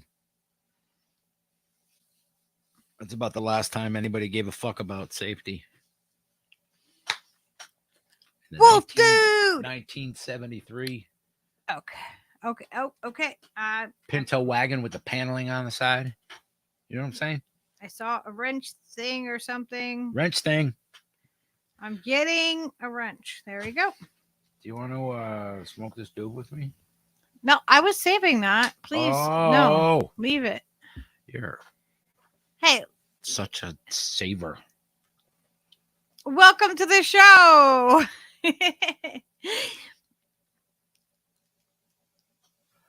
Bella. Yeah, we gotta save Steve up Wolf. some money for a Peaches cam Steve or a computer Wolf or whatever. Burger. Yes, we're gonna get there.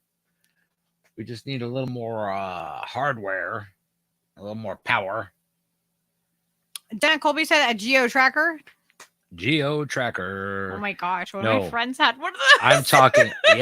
I'm talking geo tracker. That was like my high school days. Like one of my friends had a geo tracker. You got to go back. You got to go back deeper. You got to go back to the. The Pinto is a good example, or even a Maverick from the same era. I'm talking about a found on road dead sedan or wagon, paneling on the side.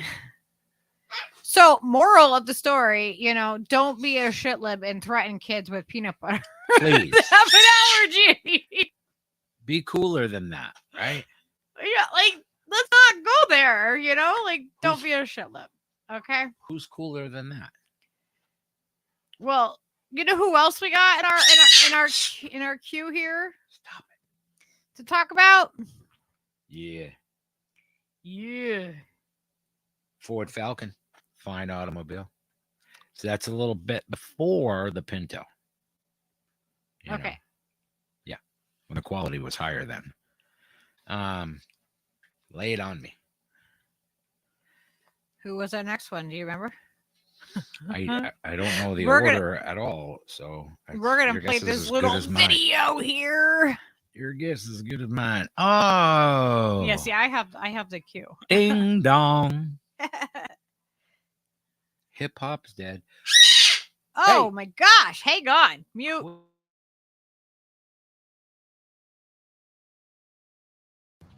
Today, these dogs are going to show you how to install a Vivid smart security system.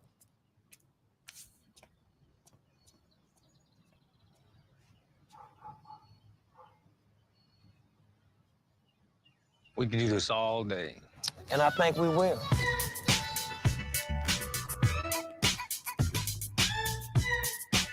Vivid smart security, professionally installed. Today. So, what? Why would we be showing Snoop Dogg?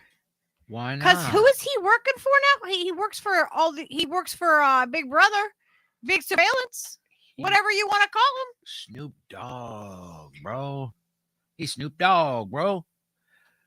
Everybody loves Snoop Dogg. They love him so much they'll buy that goddamn doorbell. Let you see down in your neighborhood, and everybody's all happy because the surveillance state is kicking ass. NSA is all up in your shit. Yeah, they pay really well. They do. And so there's another example of really famous celebrity musician-ish person, that entertainer that has sold out. that just went full establishment, full on, no bullshit. Just like, a few others. There's quite a few others, man. And Peaches has joined us. If you don't know who Peaches is, this is Peaches. Peaches. He's showing off. Oh, look how pretty you are with your big. And he's molting, which means he's getting new feathers, and he's extra weird and cranky during this time. Yeah. And Mike looks terrified. Yeah. Well, last time Peaches was over here by Mike, he tried to take one of his eyes out. Yeah, I'd be scared too. I understand. Apple, I get it.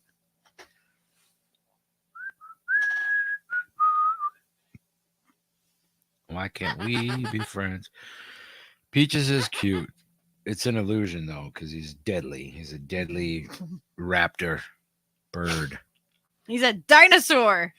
Friggin' yeah, pterodactyl. Pterodactyl. So yeah, exactly. Snoop Dogg is the big surveillance state. He is helping. We have to remember that the cops have back doors right into the Ring cameras, the Amazon Ring cameras. I think he did promotion for them too. Yeah, as far as I remember, he did. It was for Ring specifically, and then now we're doing Vivid. Yeah. So there's another example of fantastic celebrity using their sway and influence to make billions of dollars. And who is it? off the Who does it establishment. benefit? Where their roots started and where they are now isn't, Yeah, do you think everybody in the hood is getting a fucking Ring doorbell? Maybe. I don't think I don't know though. I wouldn't want it because don't want just the fact that the cops can just Space get right Kitty. in there. Yeah. La la la la la la. La la. Yeah. It's true. It's like that's the thing is it's a surveillance module. Yeah, Snow Leopard. I've seen that. Snoop has done work with Martha Stewart, and remember Martha Stewart. Oh my God, really? Friends with many senators, insider trading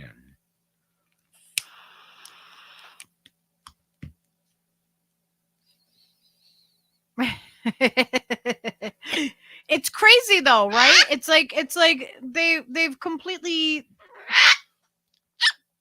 they make the money and then they completely sell out. Do you need to go in the other room? Huh? Come on.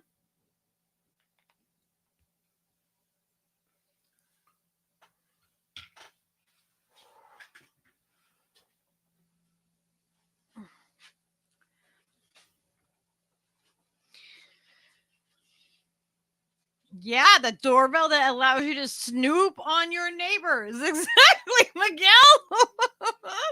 Snoop Dogg. That's what he's selling you. That is exactly what they're selling you. And, I'm not saying that people shouldn't, make commercials or, do things. But when you're using your celebrity and influence in that way, and you're manipulating other people into thinking that, they trust people. They trust these celebrities. They trust the musicians. They trust them to, to think that they didn't sell out. Yeah, they do. March for Medicare for all. What up? What up? I reckon that's our friend Richard. Yes. Yes. Is it Ricky? Ricky. Yeah, I would agree that is very much the case. Mm-hmm. Verb is the verb. Verb is the verb, is the verb, is the verb. Okay, so we can call we can call the self-care Maven. We can call them Maven or Raven. Maven or Raven? I like Raven. Raven. Raven. Maven. All right. So so you can get yourself a nice doorknob camera off your brother Snoop. And you can snoop on your neighbors. And you can snoop on your dogs, yo. I think that's really the fundamental message. Yeah. Snoop has just been stacking. How many PPP loans does Snoop get? Snoop-a-doo. Yeah, we're just doing a basic rundown of just the different things that we've noticed and how we've noticed the connections with them. There's a few. There are a few connections that you can make.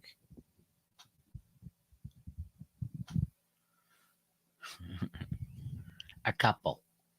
Yeah, there's always a connection. Oh, look for the connection. Follow the dots. Oh, who do we have next? Oh, this might just get you going, Steve. Oh, no. Little said, when Drew's not looking, Lala turns into Lola, Space Kiwi, president of Brazil. What? I did not know that. I knew it. At least Weird, I wild, suspected it. wacky, wild, weird stuff. Thank you. Johnny Carson, ladies and gentlemen. Here we go. How old is everyone? I remember. Dave Grohl. Oh, what a fucking swell guy he is.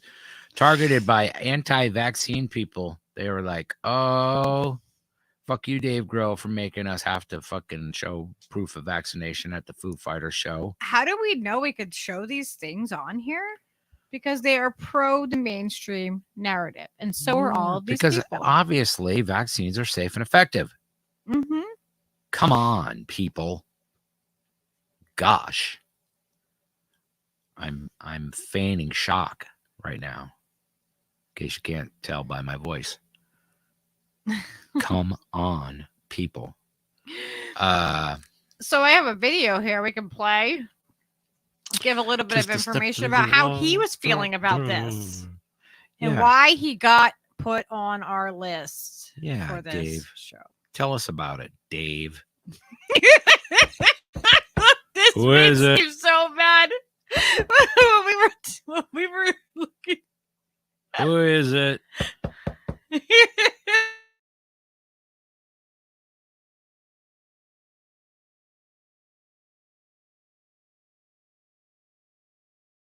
Away here in New Zealand from your Dave Grohl. Hello. Hi. Jeez, what a moment. Let's talk about, I mean, we're 4 days away here in New Zealand from your 10th studio album, Medicine at Midnight. What a journey that's been, because you've been sitting on that for nearly a year, haven't you?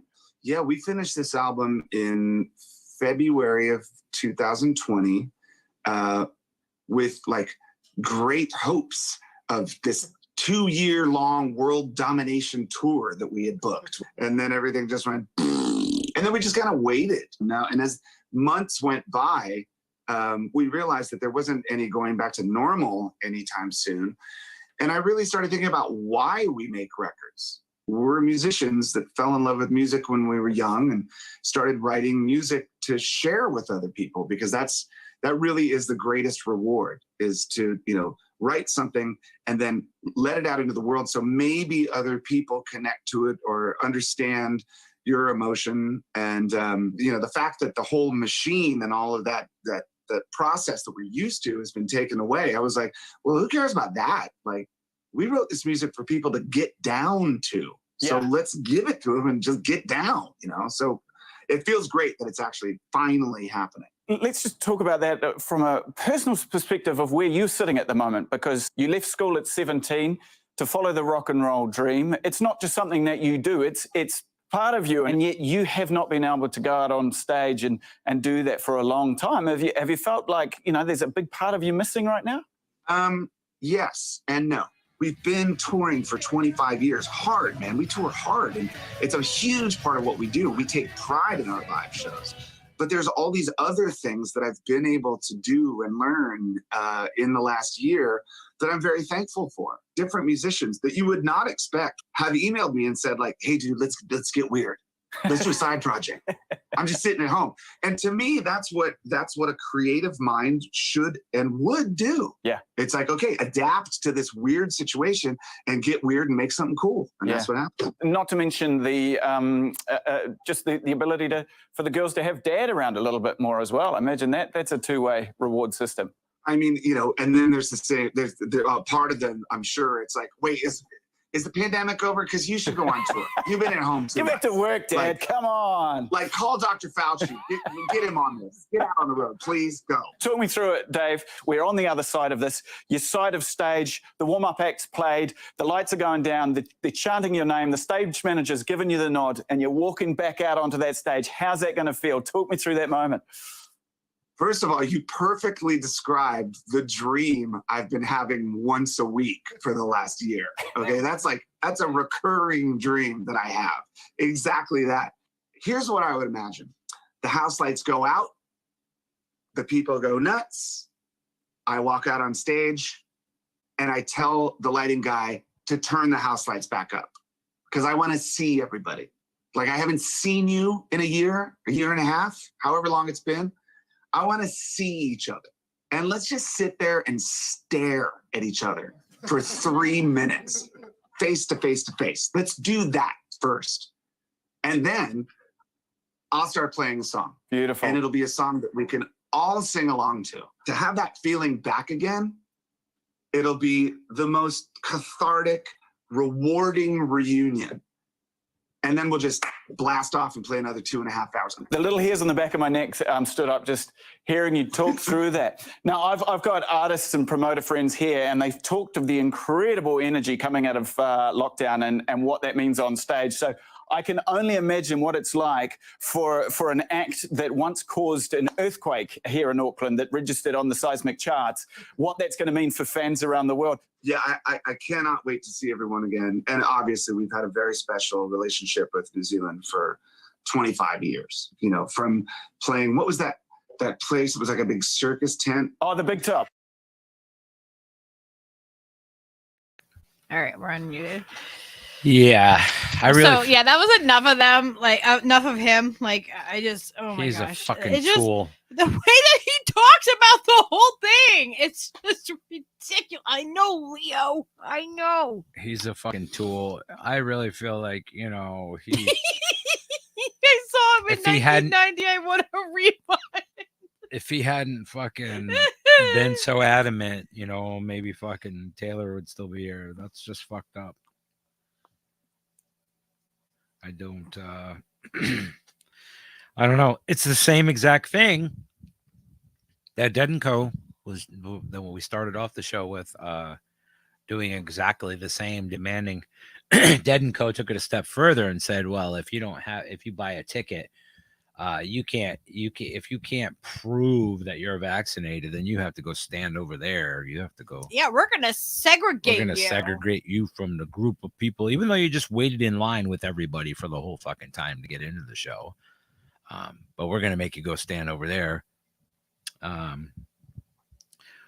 Yeah. So, what else we got there? All right. Because there's people have taken it further than that. Now, further. How could you take it further, you ask? Well, this is an article from. Let me see. Oh, Rolling Stone. Yeah. It's not an article, it's a clip. Let me Leo, you're such a good parrot puppy. You really are. You're such a good boy. Say hi to the people. Parrot puppy. Mm-hmm. He's a shoulder sitter. I didn't know he was a shoulder sitter until one day Lucky put him on my shoulder and he just sat there. You would see me come to the shows when you played, and I would have him on my shoulders when I was normally dancing. would have him in the bag, though. He would usually in the bag. Yeah, Leo would actually will stay on my. If I'm dancing at a show, Leo will stay on my shoulder like this, or I have a bag that I made, and this is how they saw him at Dead & Company. He had his earmuffs on though. Hey Gore, good to see you, buddy. Agro, Progressive, L, Jenna Colby, Miguel. We got a bunch of cool people in this place. Unspecified V, Salty D. Did I say Salty D? I meant Drive. But oh my gosh, Leo, you want to show everybody how cute you are? Okay. Leo be like, we can't stop here. This is Peach's country. I mean, poor bastards will see them soon seriously. enough. He has a matching hat to this one too. He has a matching hat to mine. Leo has all the things. Yeah, see, you guys said the name and then from the pterodactyl. Did they say it?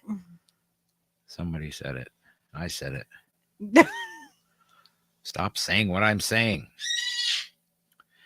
So let's play that little beauty.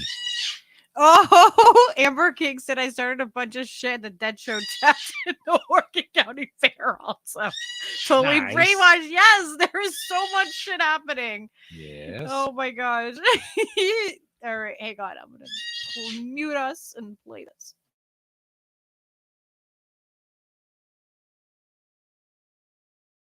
The Rolling Stones at Heinz Field will be holding a vaccine clinic before Monday. Parking lots open for tailgating at 3:30. The vaccine clinic will open at 5:30, same time as the gates. They're offering first doses of the Pfizer or Moderna COVID vaccine or booster shots of the Pfizer vaccine for those who meet the CDC guidelines. The Rolling Stones at Heinz Field will be holding a vaccine clinic before Monday night's concert. Parking lots open for tailgating at 3:30.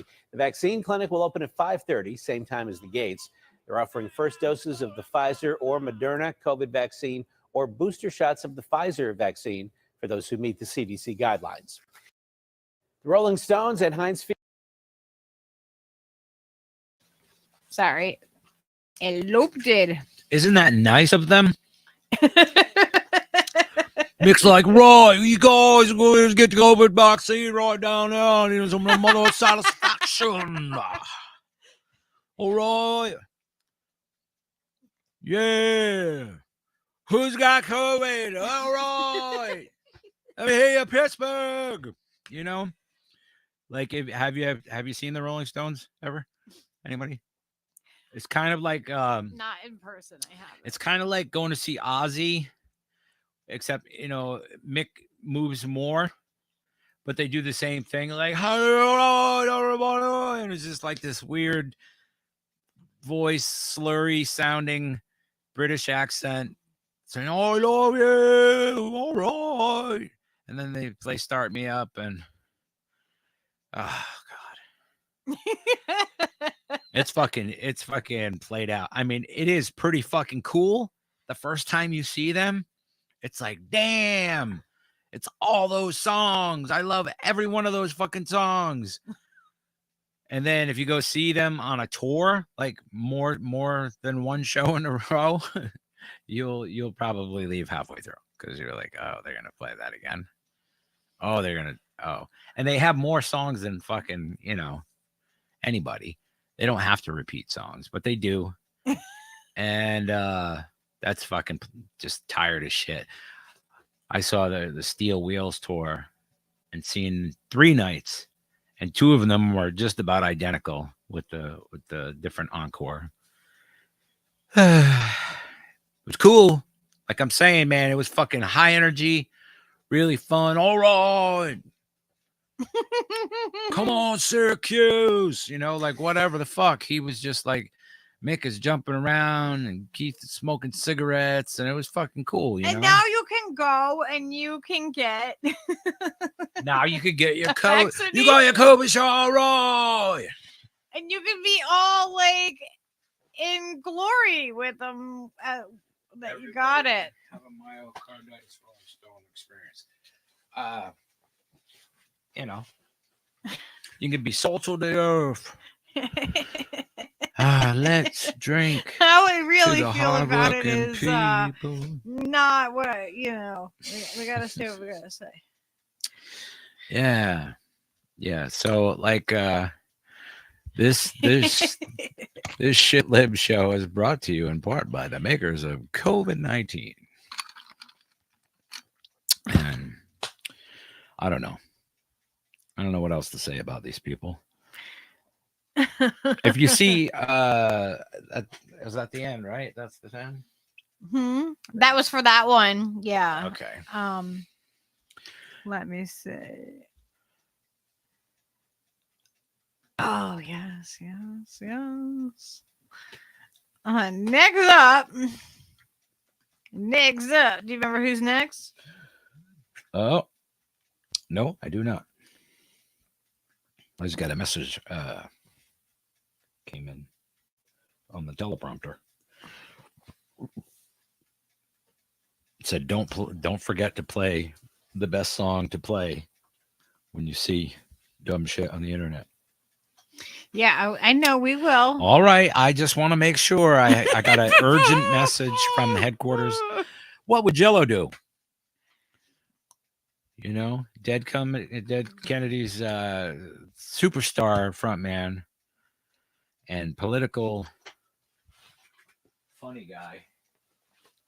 Amber has seen the Stones. Wolf Dude said he has too. Yeah. Bella says I blame Ticketmaster. Amber King said I blame Pharma.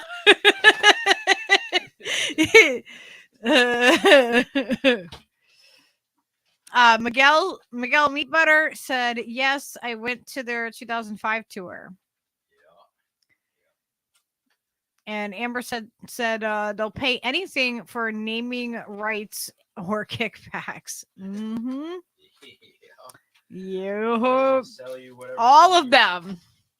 Pretty much. If their music is owned by Sony, you're selling it to the highest bidder.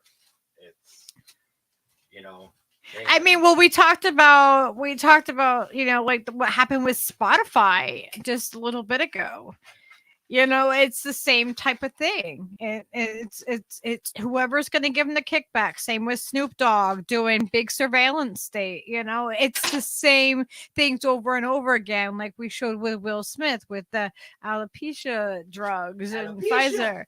Like everything. There is just so much of it, and it's throughout. Like it goes across like every kind of music. Every kind of background that people have, it doesn't matter. It's all the same. So, Jello. Oh, Jello. You know, I seen Jello. I seen back in the day at the living room in Providence, Rhode Island, they used to have lots of hardcore shows and lots of fun, Suicidal Tendencies and Dead Milkman, fucking Slapshot, Henry Rollins. Yeah, Black Flag. We'll get there. We'll get there. So we have a little Jello clip. What would Jello do? Yeah, what would Jello do? What do you guys think that Jello?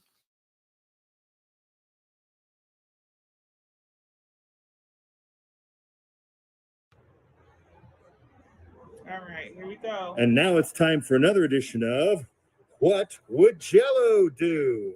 Well, I'm doing this. Here we go. That's it. Oh, I didn't feel like much.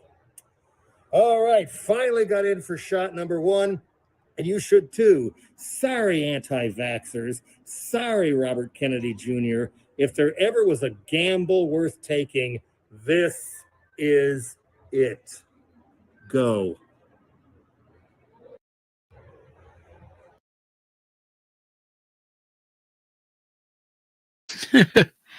Like we previewed watch that, you know, like but yeah, it doesn't matter how many times you see it. If And, there's ever something to take a chance on, it's your life. well, they are safe and effective according to the big pharma that has never been in trouble like in 2009 for criminal charges. Actually, that's true. But they say it's safe and effective. So that's what we're sticking with is that's what YouTube says. That's YouTube. That's absolutely that's what you're supposed to say. That is the approved YouTube narrative. That is the thing that you have to say that keeps everything groovy. I know. What a weird thing to have to say. Mm-hmm. But those are the guidelines. We're also on Rumble and on Odyssey.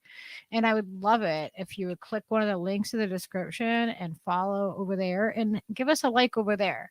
Just in case. Because I'm building up this channel, but never know. People get the narrative thing changes subtly and you're swept out with the last week's trash. And you don't even know it's coming. Nope. I mean, I thought I was always small enough to be under the radar, but I have had strikes and videos taken down. And Ricky knows. Amber King knows. Yep. They know. Yeah, absolutely. Ricky's entire channel was nuked. Mm-hmm. And that's why Ricky always has an open invite. Anyone can let me know. Absolutely. Yes, Steve, I agree. Mm-hmm. Okay. So, Steve Wolf, dude. That's why I have nicknames for everybody. That's why I have Aloha Steve.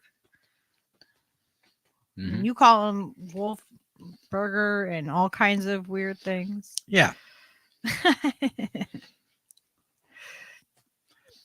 You expect me to say Steve Wolfbrandt each time? That's just crazy talk. I call him Wolf, dude. Yeah. I think that's the first thing I call them, besides Steve Wolfbrandt, is Steve Wolf. So what else did we have to show with Jello here? Was there anything else in this article, or were we just showing that for reference? I love it. Jenna Colby's posting punk rock song lyrics in the chat. Nice. Mm-hmm. Should see their post where they banned the channel for not being kind enough to maps. What? Oh, do you know who we have next? Who's next? I've met this guy. How fun. I've met him, and it was actually on the end of his. It was at the end of his comedy tour that he did. So I met him after. It was when it was the countdown to Bush being out of office, and I my ex and I, we went up there and we saw the show. And in Boston, we went from Connecticut to Boston, like her like sister-in-law type deal. Yep. Had given like tickets, and we got to go see Henry Rollins. There's a picture of me and him somewhere. I have to find it. It's probably on my Facebook. And there is a Lucky Breed of Facebook, but I don't use it. But there is somewhere on there is a picture of Henry Rollins and I. He came out after the show. I mean, the show was amazing. He didn't feel so shit livery then, you know? Yeah. when it was like, oh yeah, Bush is gonna be out. Rah! And like, you know, everybody was politically charged. And what happened? Yeah, exactly. That's the same kind of hyperbole that I'm talking about. Everybody just keeps talking about in circles forever infinitum. It's the same thing. We're on recycle mode. Mm-hmm. Everything that is happening with our politics is recycled.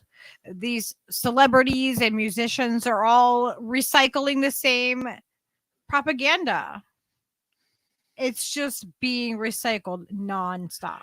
It's just, and that's what we're wacky, trying to show, is that this goes across everything. This is from punk music. Yeah, just the least likely suspects are just the most vocal, you know, critics of what you would think would be the right take on something. In most cases, it's like it's just wrong and inverted and going along with whatever the mainstream narrative is at the moment. And it's still subject to change. You know what I mean? It's like, okay, evolve, but what the fuck? You just evolve as the narrative fucking evolves, and that's it. That's what you believe, whatever they tell you. And that's a fucking pain in the butt. Excuse my French.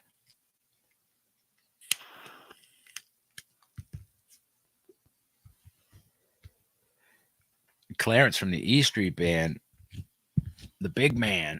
Do you see what I pulled up here? Fantastic. Do you see it? Punk and the Pandemic. Singer, writer, and spoken word artist Henry Rollins brings his commentary to Eugene. Because that's where you need it, right? Like most people, legendary punk rock figure Henry Rollins spent the past few years at home listening to Dr. Anthony Fauci's recommendations. Well, Hank, I think you might have done better just whacking it in the shed. I believe in scientists, Rollins tells Eugene Weekly. When Fauci speaks, I listen. I think he's looking out for me. You heard it here first. It's punk to listen to the science. And this doesn't conflict with anything that anybody remembers from the 70s or anything. I'm making you read this one. Does any of this like sound familiar?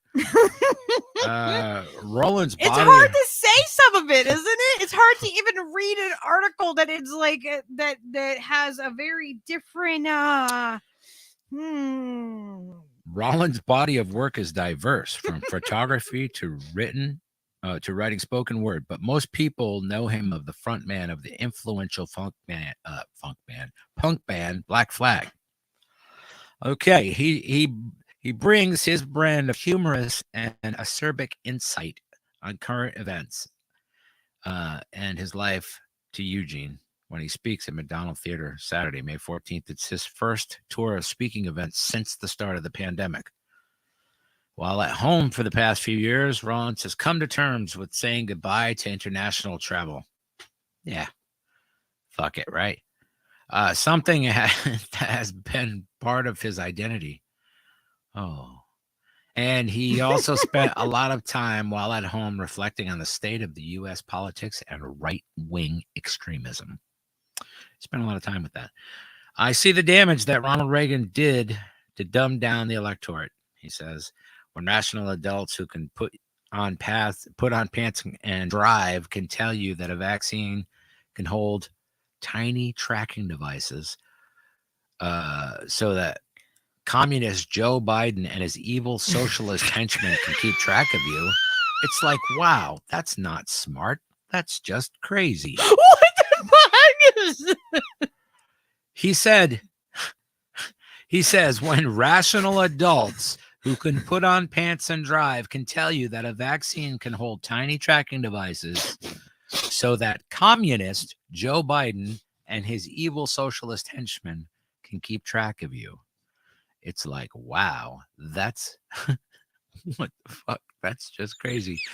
He adds that if it was accepted as it is today in 1975, people would be wondering if those conspiracy theorists were putting paraquat herbicide in the weed, which they fucking were.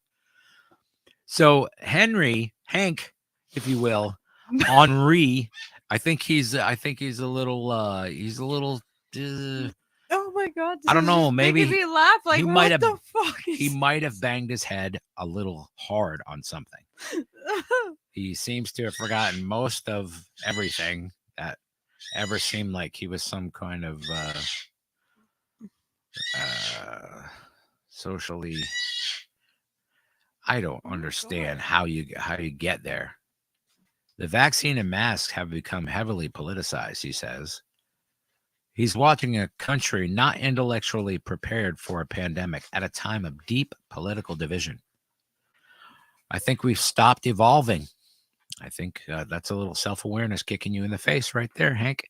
You have some groups who don't want to just stop. They just want to go backwards. To when all those women, gay people, and non-white people knew their place, he says. I just watched the country get a once-in-a-lifetime pandemic and hopefully once-in-a-life president. Ooh, Orange Man, bad. And it's just this perfect storm of bad hitting stupid. Perfect storm of bad hitting stupid. Of course. He's like, oh, it's too political.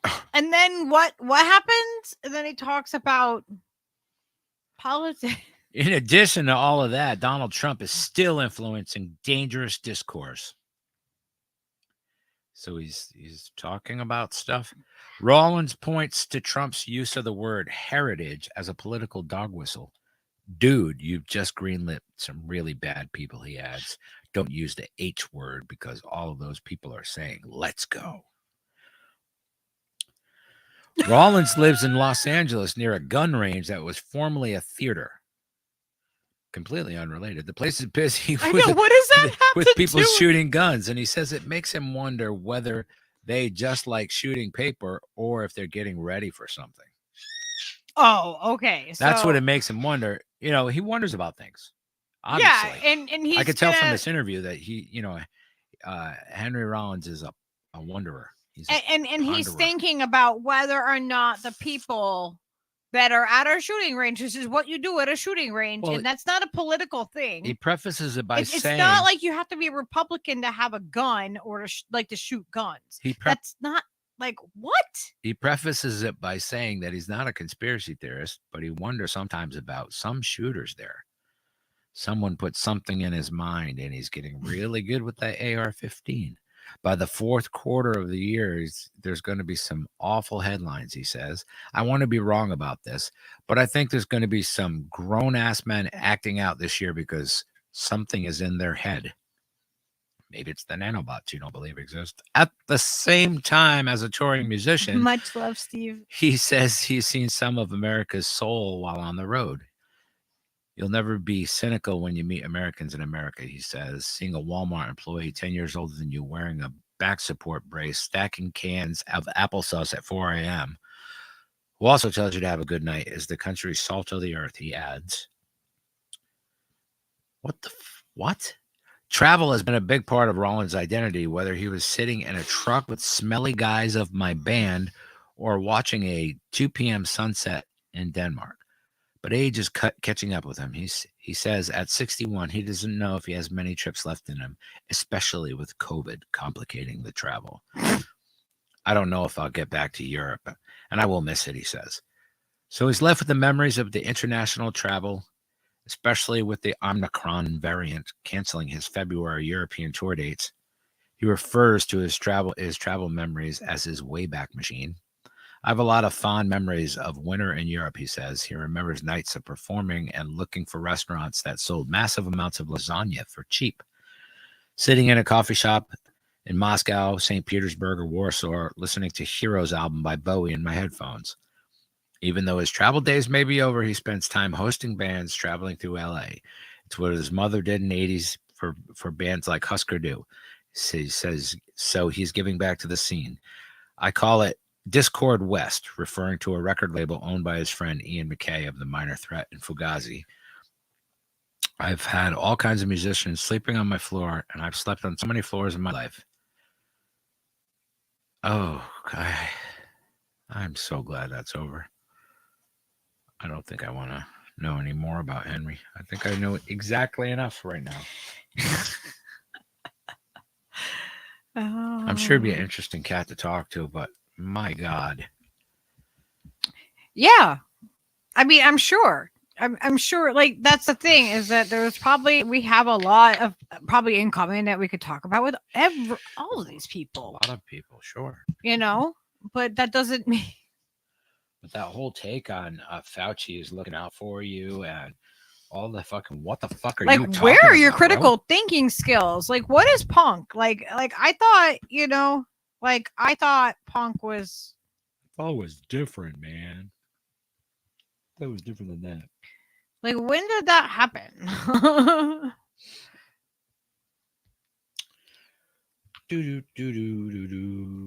Oh my gosh, here's when, you know, Elton John announces he's leaving Twitter. Yeah, because Over there's another virtue signal. Like all of these guys. I'm leaving. I'm announcing. I'm leaving. Pay attention. I'm leaving. I have to announce it. The only departure that you need to announce, really, you know, unless you're a freaking train or an airplane. Yeah, are you a train or a bus? Are you gonna taxi down the runway? They like leave. They like virtue signal. They're like leaving. They're like a fleet of airships. They're like, we're gonna taxi down the runway. We are leaving. Watch us as we go. And then they just come back, or they like don't actually leave. Yes, it's such a shit lip thing to do. I'm leaving. Burmes's Elton John video is really funny. I watched that earlier. Yep. Good stuff. Good stuff. Okay. Who else was just doing that I'm leaving thing? Oh boy, Whoopi Goldberg. Whoopi, whose name is really Karen Johnson on The View. So you can call her a Karen because her real name is Karen. God Whoopi Goldberg is a name that she chose. We talked about Whoopi twice in the same podcast now. Fuck. Because she's got lots of shit livery, like, you know. That's terrible. But I mean, I just like, you know, it's the irony of her potentially owning the rights to Thingfish. Like, I mean, if anybody understands what the Thingfish play is about, it's like, what the fuck? Oh, it all hurts my brain. No, that's a misnomer. Salty patchouli is not made by skimming the pond water at a hippie event. No. Hey. No. You probably could do it that way, though, if you had enough. I mean, it's very likely. I'm not saying it's impossible. I'm just saying that's not traditionally how it's done. I once got told, I was at a show and somebody was like saying hi to Leo, and they were like, he smells like peace and love and patchouli or something. Or peace and love and like, or yeah, I think it was peace and love and patchouli, or happiness and patchouli or something. Peace, but it love, was definitely happiness. It was definitely patchouli. Like, it was like love and patchouli. Like, that's what your dog smells like. I actually haven't been wearing as much patchouli. We need to get some oil. You're funny the way you say it because you're adding an R. That's patchouli. Patchouli? No. What? Patchouli. Patchouli. No, I can't. Patchouli. No, because I won't be able to say it. Patchouli. Patchouli. Patchouli. No, I can't. Yeah, well, you just did. Patchouli. Patchouli. No R. Truly.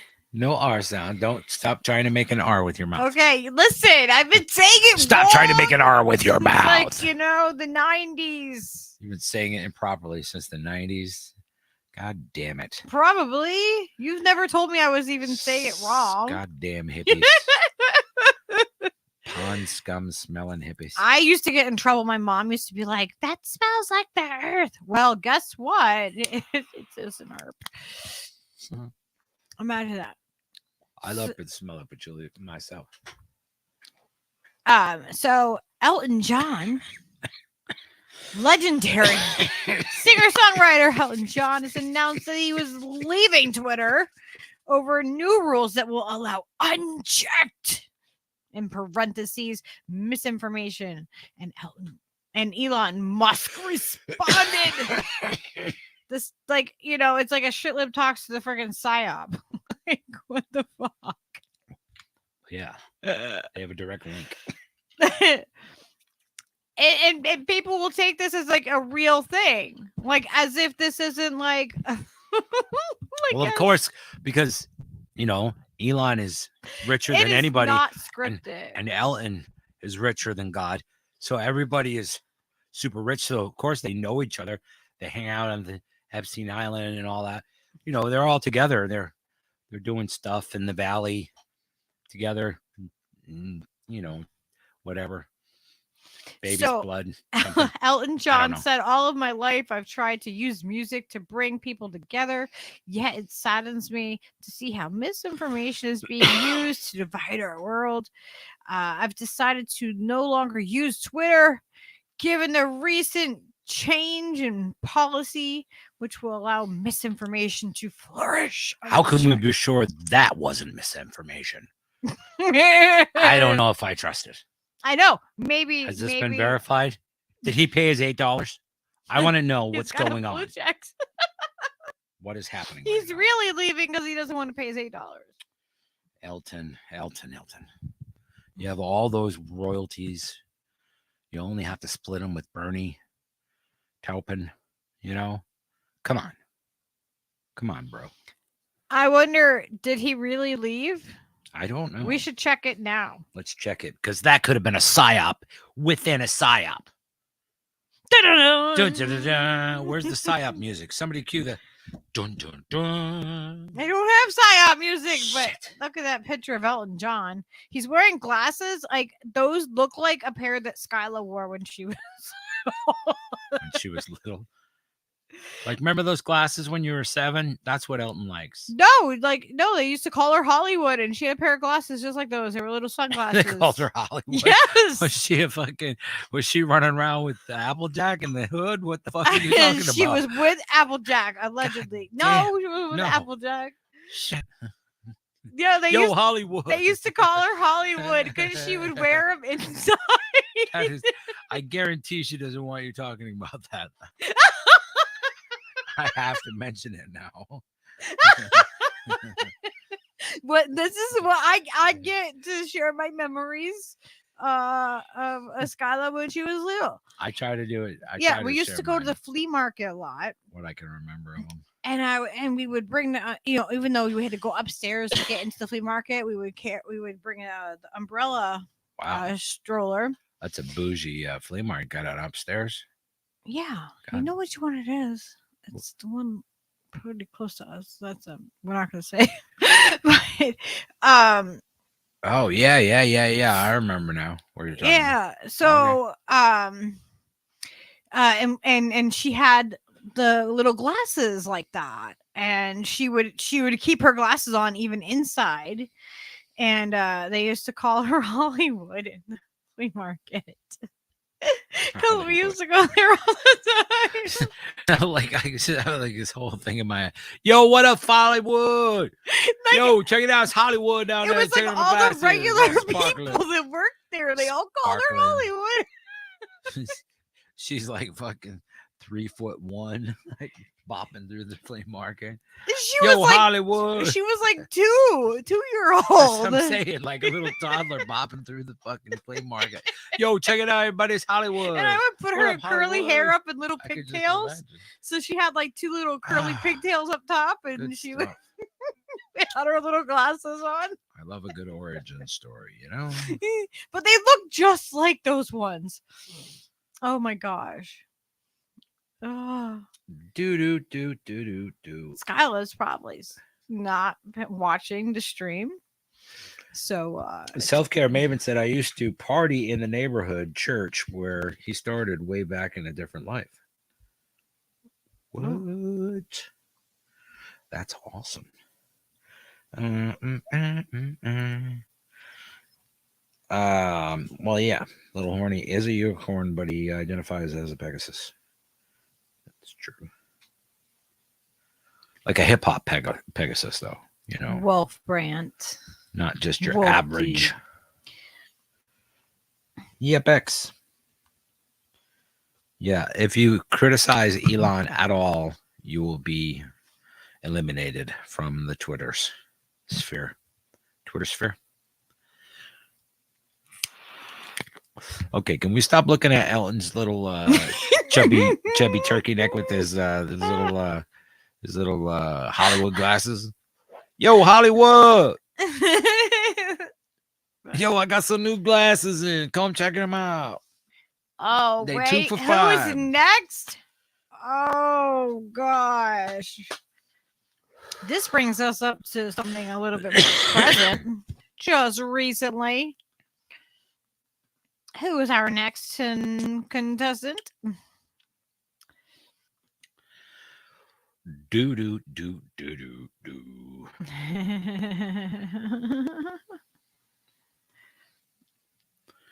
Oh, what the hell did I just do? I just knocked myself out of the thing. Uh-oh. There we go. I fixed it. The Biden signs the same-sex interracial law as Cindy Lauper sings at the You White know, House. Jack, you could just marry your sister or whatever. It's fine. Boys can marry boys. Girls can marry girls, boys. Girls can marry girls and boys. You know, as long as you don't talk about the laptop, it's fine. Whatever you got. Cindy Lauper, I see your true colors, Jack. All right, my Joe Biden accent impression is Look at her leaves checking her out. a lot Do you to be see this desired. look right now, like where it just like paused? Do you see it? Yeah, she's like, yeah. like, you Cindy Lauper. I remember watching you when I was 5 on the MTV. Yep.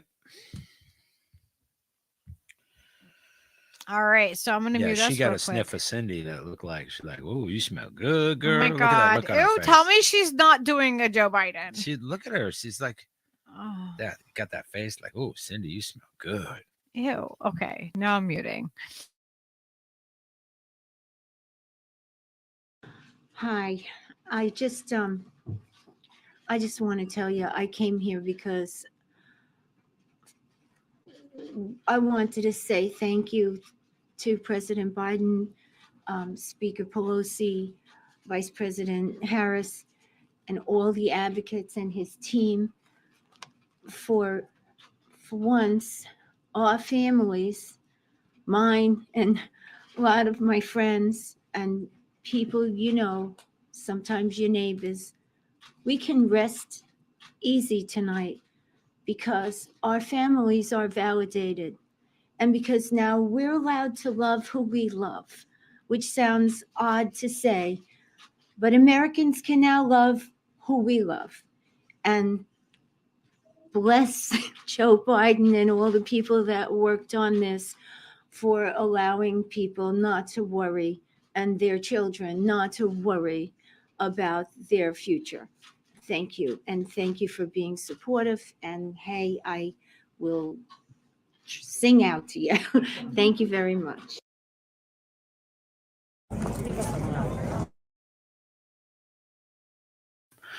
I loved her, but now that I can love her, and it's okay to love her or whoever I want.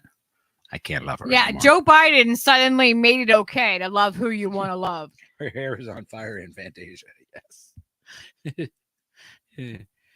Joe Biden gave you permission to love who you want to love. It is embarrassing, Norma. Don't be embarrassed though. We're all just as weird and gross as you. It's fine. Everybody is safe now, It's a and safe place. you know. But we still can't get free healthcare or any kind of healthcare for fucking decent money. Shit libs are celebrating these crumbs, and Democrats are doing nothing for the people. They're only serving capitalism and nothing more. This is absolutely the factual facts, you know. And people say all the things about Joe Biden's, you know, britches are full of shit, and AOC had fucking rutabaga fucking for breakfast, and you know, fucking Nancy Pelosi's husband is a freaking pole smoker, whatever the fuck. I don't care. They're all just talking in circles to keep everybody engaged enough to keep the illusion that the only thing that we can do is continue what we're fucking doing forever until it crashes into the fucking canyon that we're about to drop off the cliff of. It's like that's it. That's all it is. No matter what anybody hopes to glean from fucking understanding the political landscape and geopolitics and all the fucking other implications of the fucking industrial war machine, it's all just designed to go in the circle and vote. And I'm gonna put there's a Rolling Stone article if you want more information about that. Then there's an article there that if you want. But it is the Rolling Stone. That's right. We're not really gonna go through all of that, but you know, we had it here in our Peaches, shut up, dude. In our list. What is his problem? I don't know.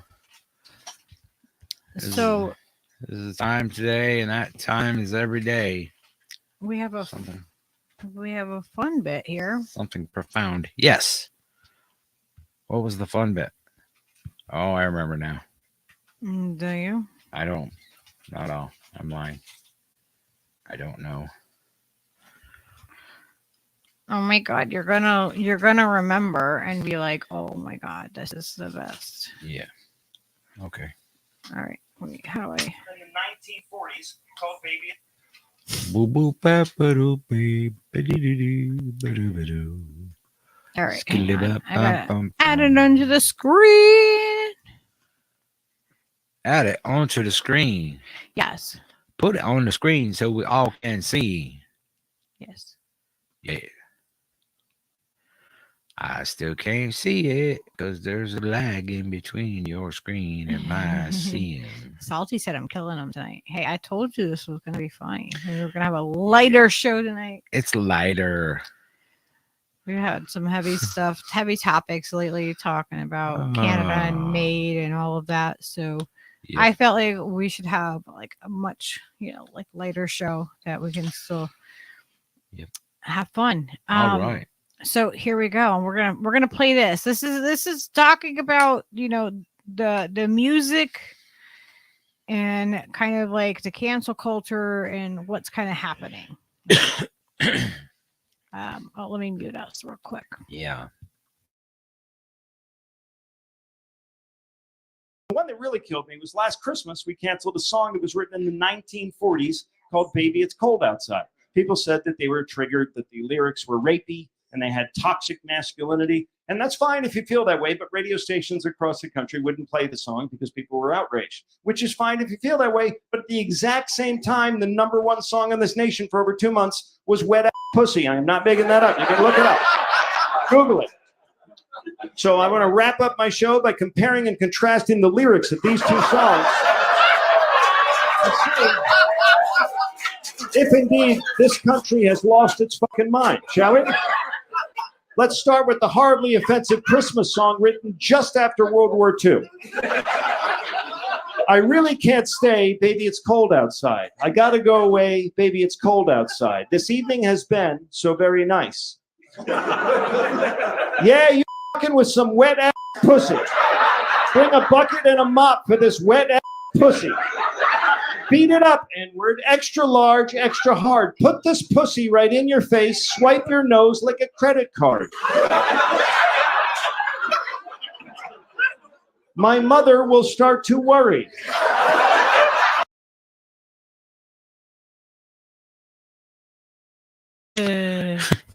What the fuck? It was It's hilarious. I mean, it was like, okay, because I know that song, you know, baby, it's cold outside. Now we know both those songs, and one is decidedly a little bit more rapey, I guess is an accurate term. I don't know. It feels more rapey. It doesn't necessarily have to be rapey at all. And But I'm just saying that the 1940s song, yeah, got canceled. it's completely innocuous, completely nothing sandwich. But that song's okay. All right, that's fine. Yep. It was crazy. It was absolutely crazy. When I saw that, I was like, oh my God. Like, this guy's got it right now. I think Peaches has been drinking. Steve Wolfberger. He's like, is anybody sober in this room? I'm like, I'm beginning to think Peaches may have had a couple of drinks. Trish T, nice to see you. Goddamn drunk ass shit libs. Yeah. Well, you know, arguably, absolutely salty. I mean, let's be honest. But this has been fun as heck. Yeah, we got, I think, one more thing over here. Trish T. Trish. Okay. Have you gotten Trish T to take pictures and stuff of things? Because that would be awesome, dude. Totally do that. Oh, wait. No, this is the thing I just did. Hang on. This is the thing you did. I did that, but here we go. Do the other thing. I know. I'm getting there.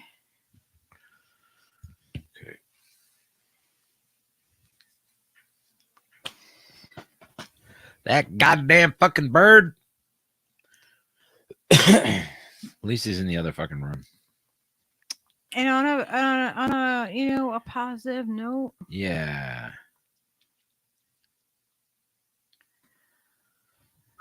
So this says that Billy Joel never sells tickets in the front rows of his concerts.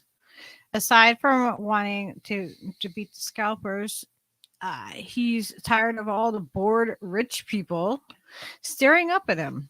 So now he sends his road crew out to bring down the fans from the worst seats. So there'll be people in the front row that are really happy to be there. Real fans. Yeah, that's like stacking the deck and stuff, but you know, good for the fucking people who have paid for the nosebleed seats, because it's fucking, you know, it's $300 to sit in the nosebleed seats to see fucking Billy Joel. So, you know, like whatever. That's awesome that he does that.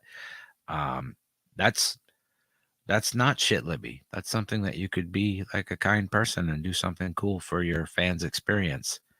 Like if you're a fucking full-on Billy Joel freak and he's like, hey, you want to sit in the front row? Fuck yeah. Let's go. You know? I think it's amazing. You know, like Working that's too the hard thing to is that give you there a heart attack. there can be a balance. There can be a balance where you're not pushing you're not pushing an agenda for somebody else, and you're doing something that's a kind thing for people. This goes really far.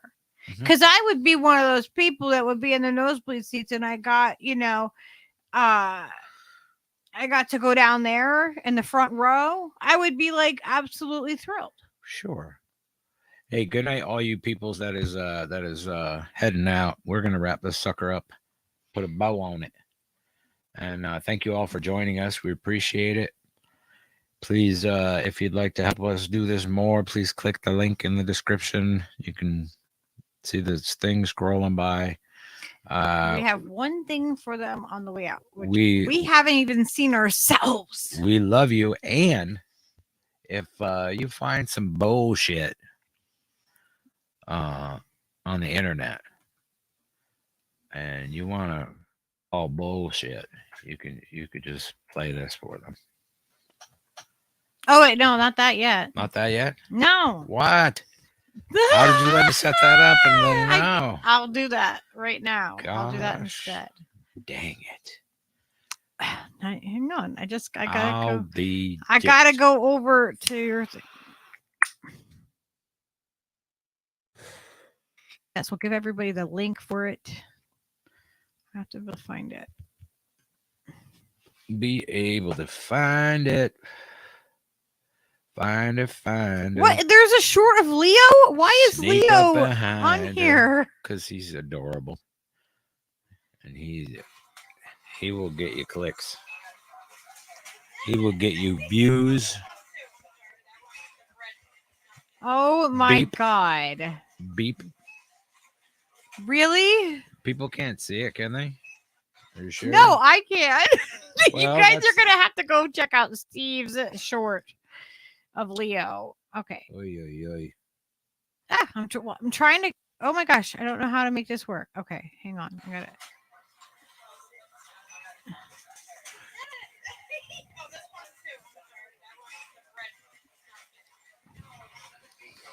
Okay, there. They can see Leo real quick. But it was... Oh, shoot. See how quick it's moving? Okay. Whoa.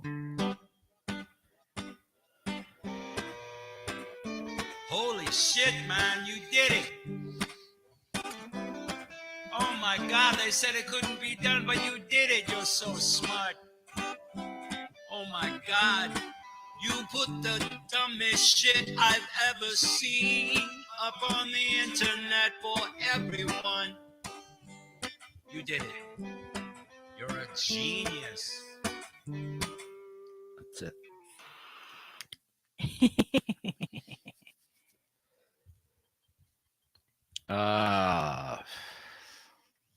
You did it. I did it. You won the internet. You put the dumbest shit up I ever seen. So that is a short. I put the link in the chat. You guys should save it. If not, it's on Steve's channel and you can find it under his shorts. Yeah. And, you know, so please go over to Steve Cutler Live and make sure you subscribe over there. You're just And- gonna keep making a bunch of goofy short ones like that. Yeah, because I'm like, there's just certain times that we need things to be able to just express to people. Yep. And there is somebody else that we just got. They just did a new video.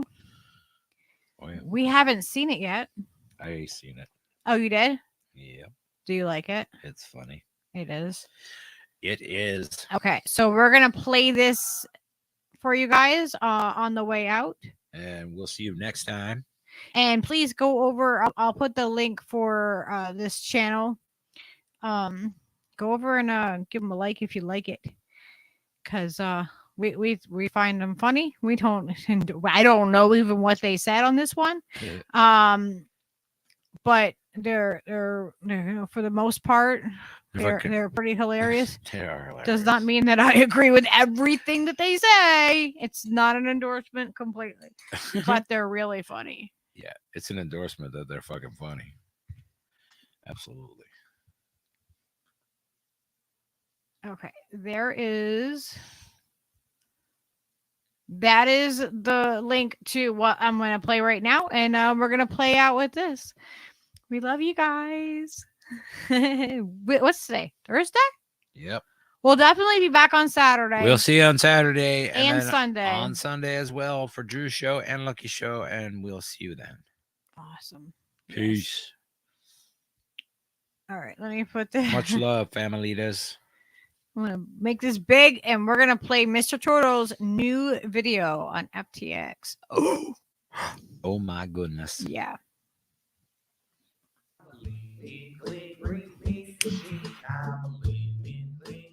Hey guys, it's Mr. Toidle in the house, and I'm the New World Otter. And today we're singing about the FT extravaganza. Still early days, but at the very least, we need to start regulating the bejesus out of cryptos. Your friends at BlackRock took a pretty big hit, eh? Yeah. And also some friends in Ottawa through the Ontario Teachers Pension Plan. Well, at least this fine woman got himself a fabulous set of sweater stretchers before the game was up. People need to understand that cryptos are inherently evil, and that Sam's actually a good guy. Wasn't his fault that CZ of Binance exposed FTX's shoddy financials. That's like saying fiat money is inherently evil after Bernie Madoff with all his investors' funds. Oh wait, that actually checks out. It's so sad that the donations to the Democrats and to the Ukraine have to be cut off. You mean like how the Ukraine cut off water to Crimea? Oh, boo-hoo, Crimea River. That's real mature, Otter. Anyway, Sam filed for Bankman-Friedripsy, Chapter 11, on 11/11 at 11:11 a.m. at a nearby 7-Eleven. Can someone fact check that, please? And who exactly gets to be the arbiter of truth? Well, me and my friends know, duh.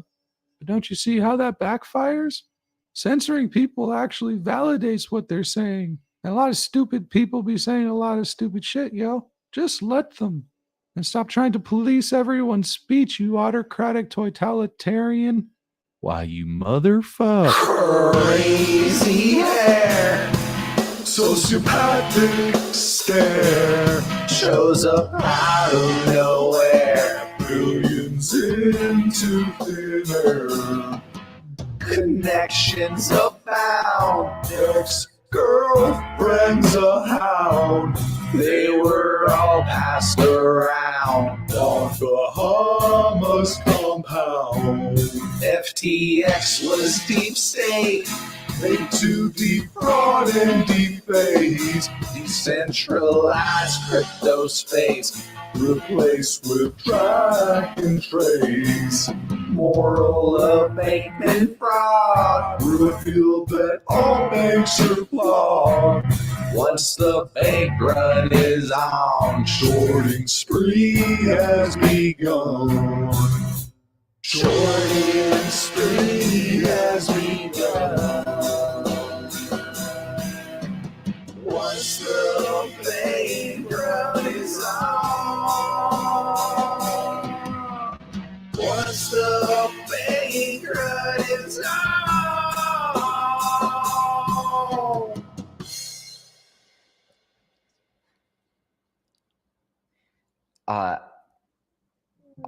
CBD helps relax. CBDC's a disease. Tyranny to the max. Slavery currency.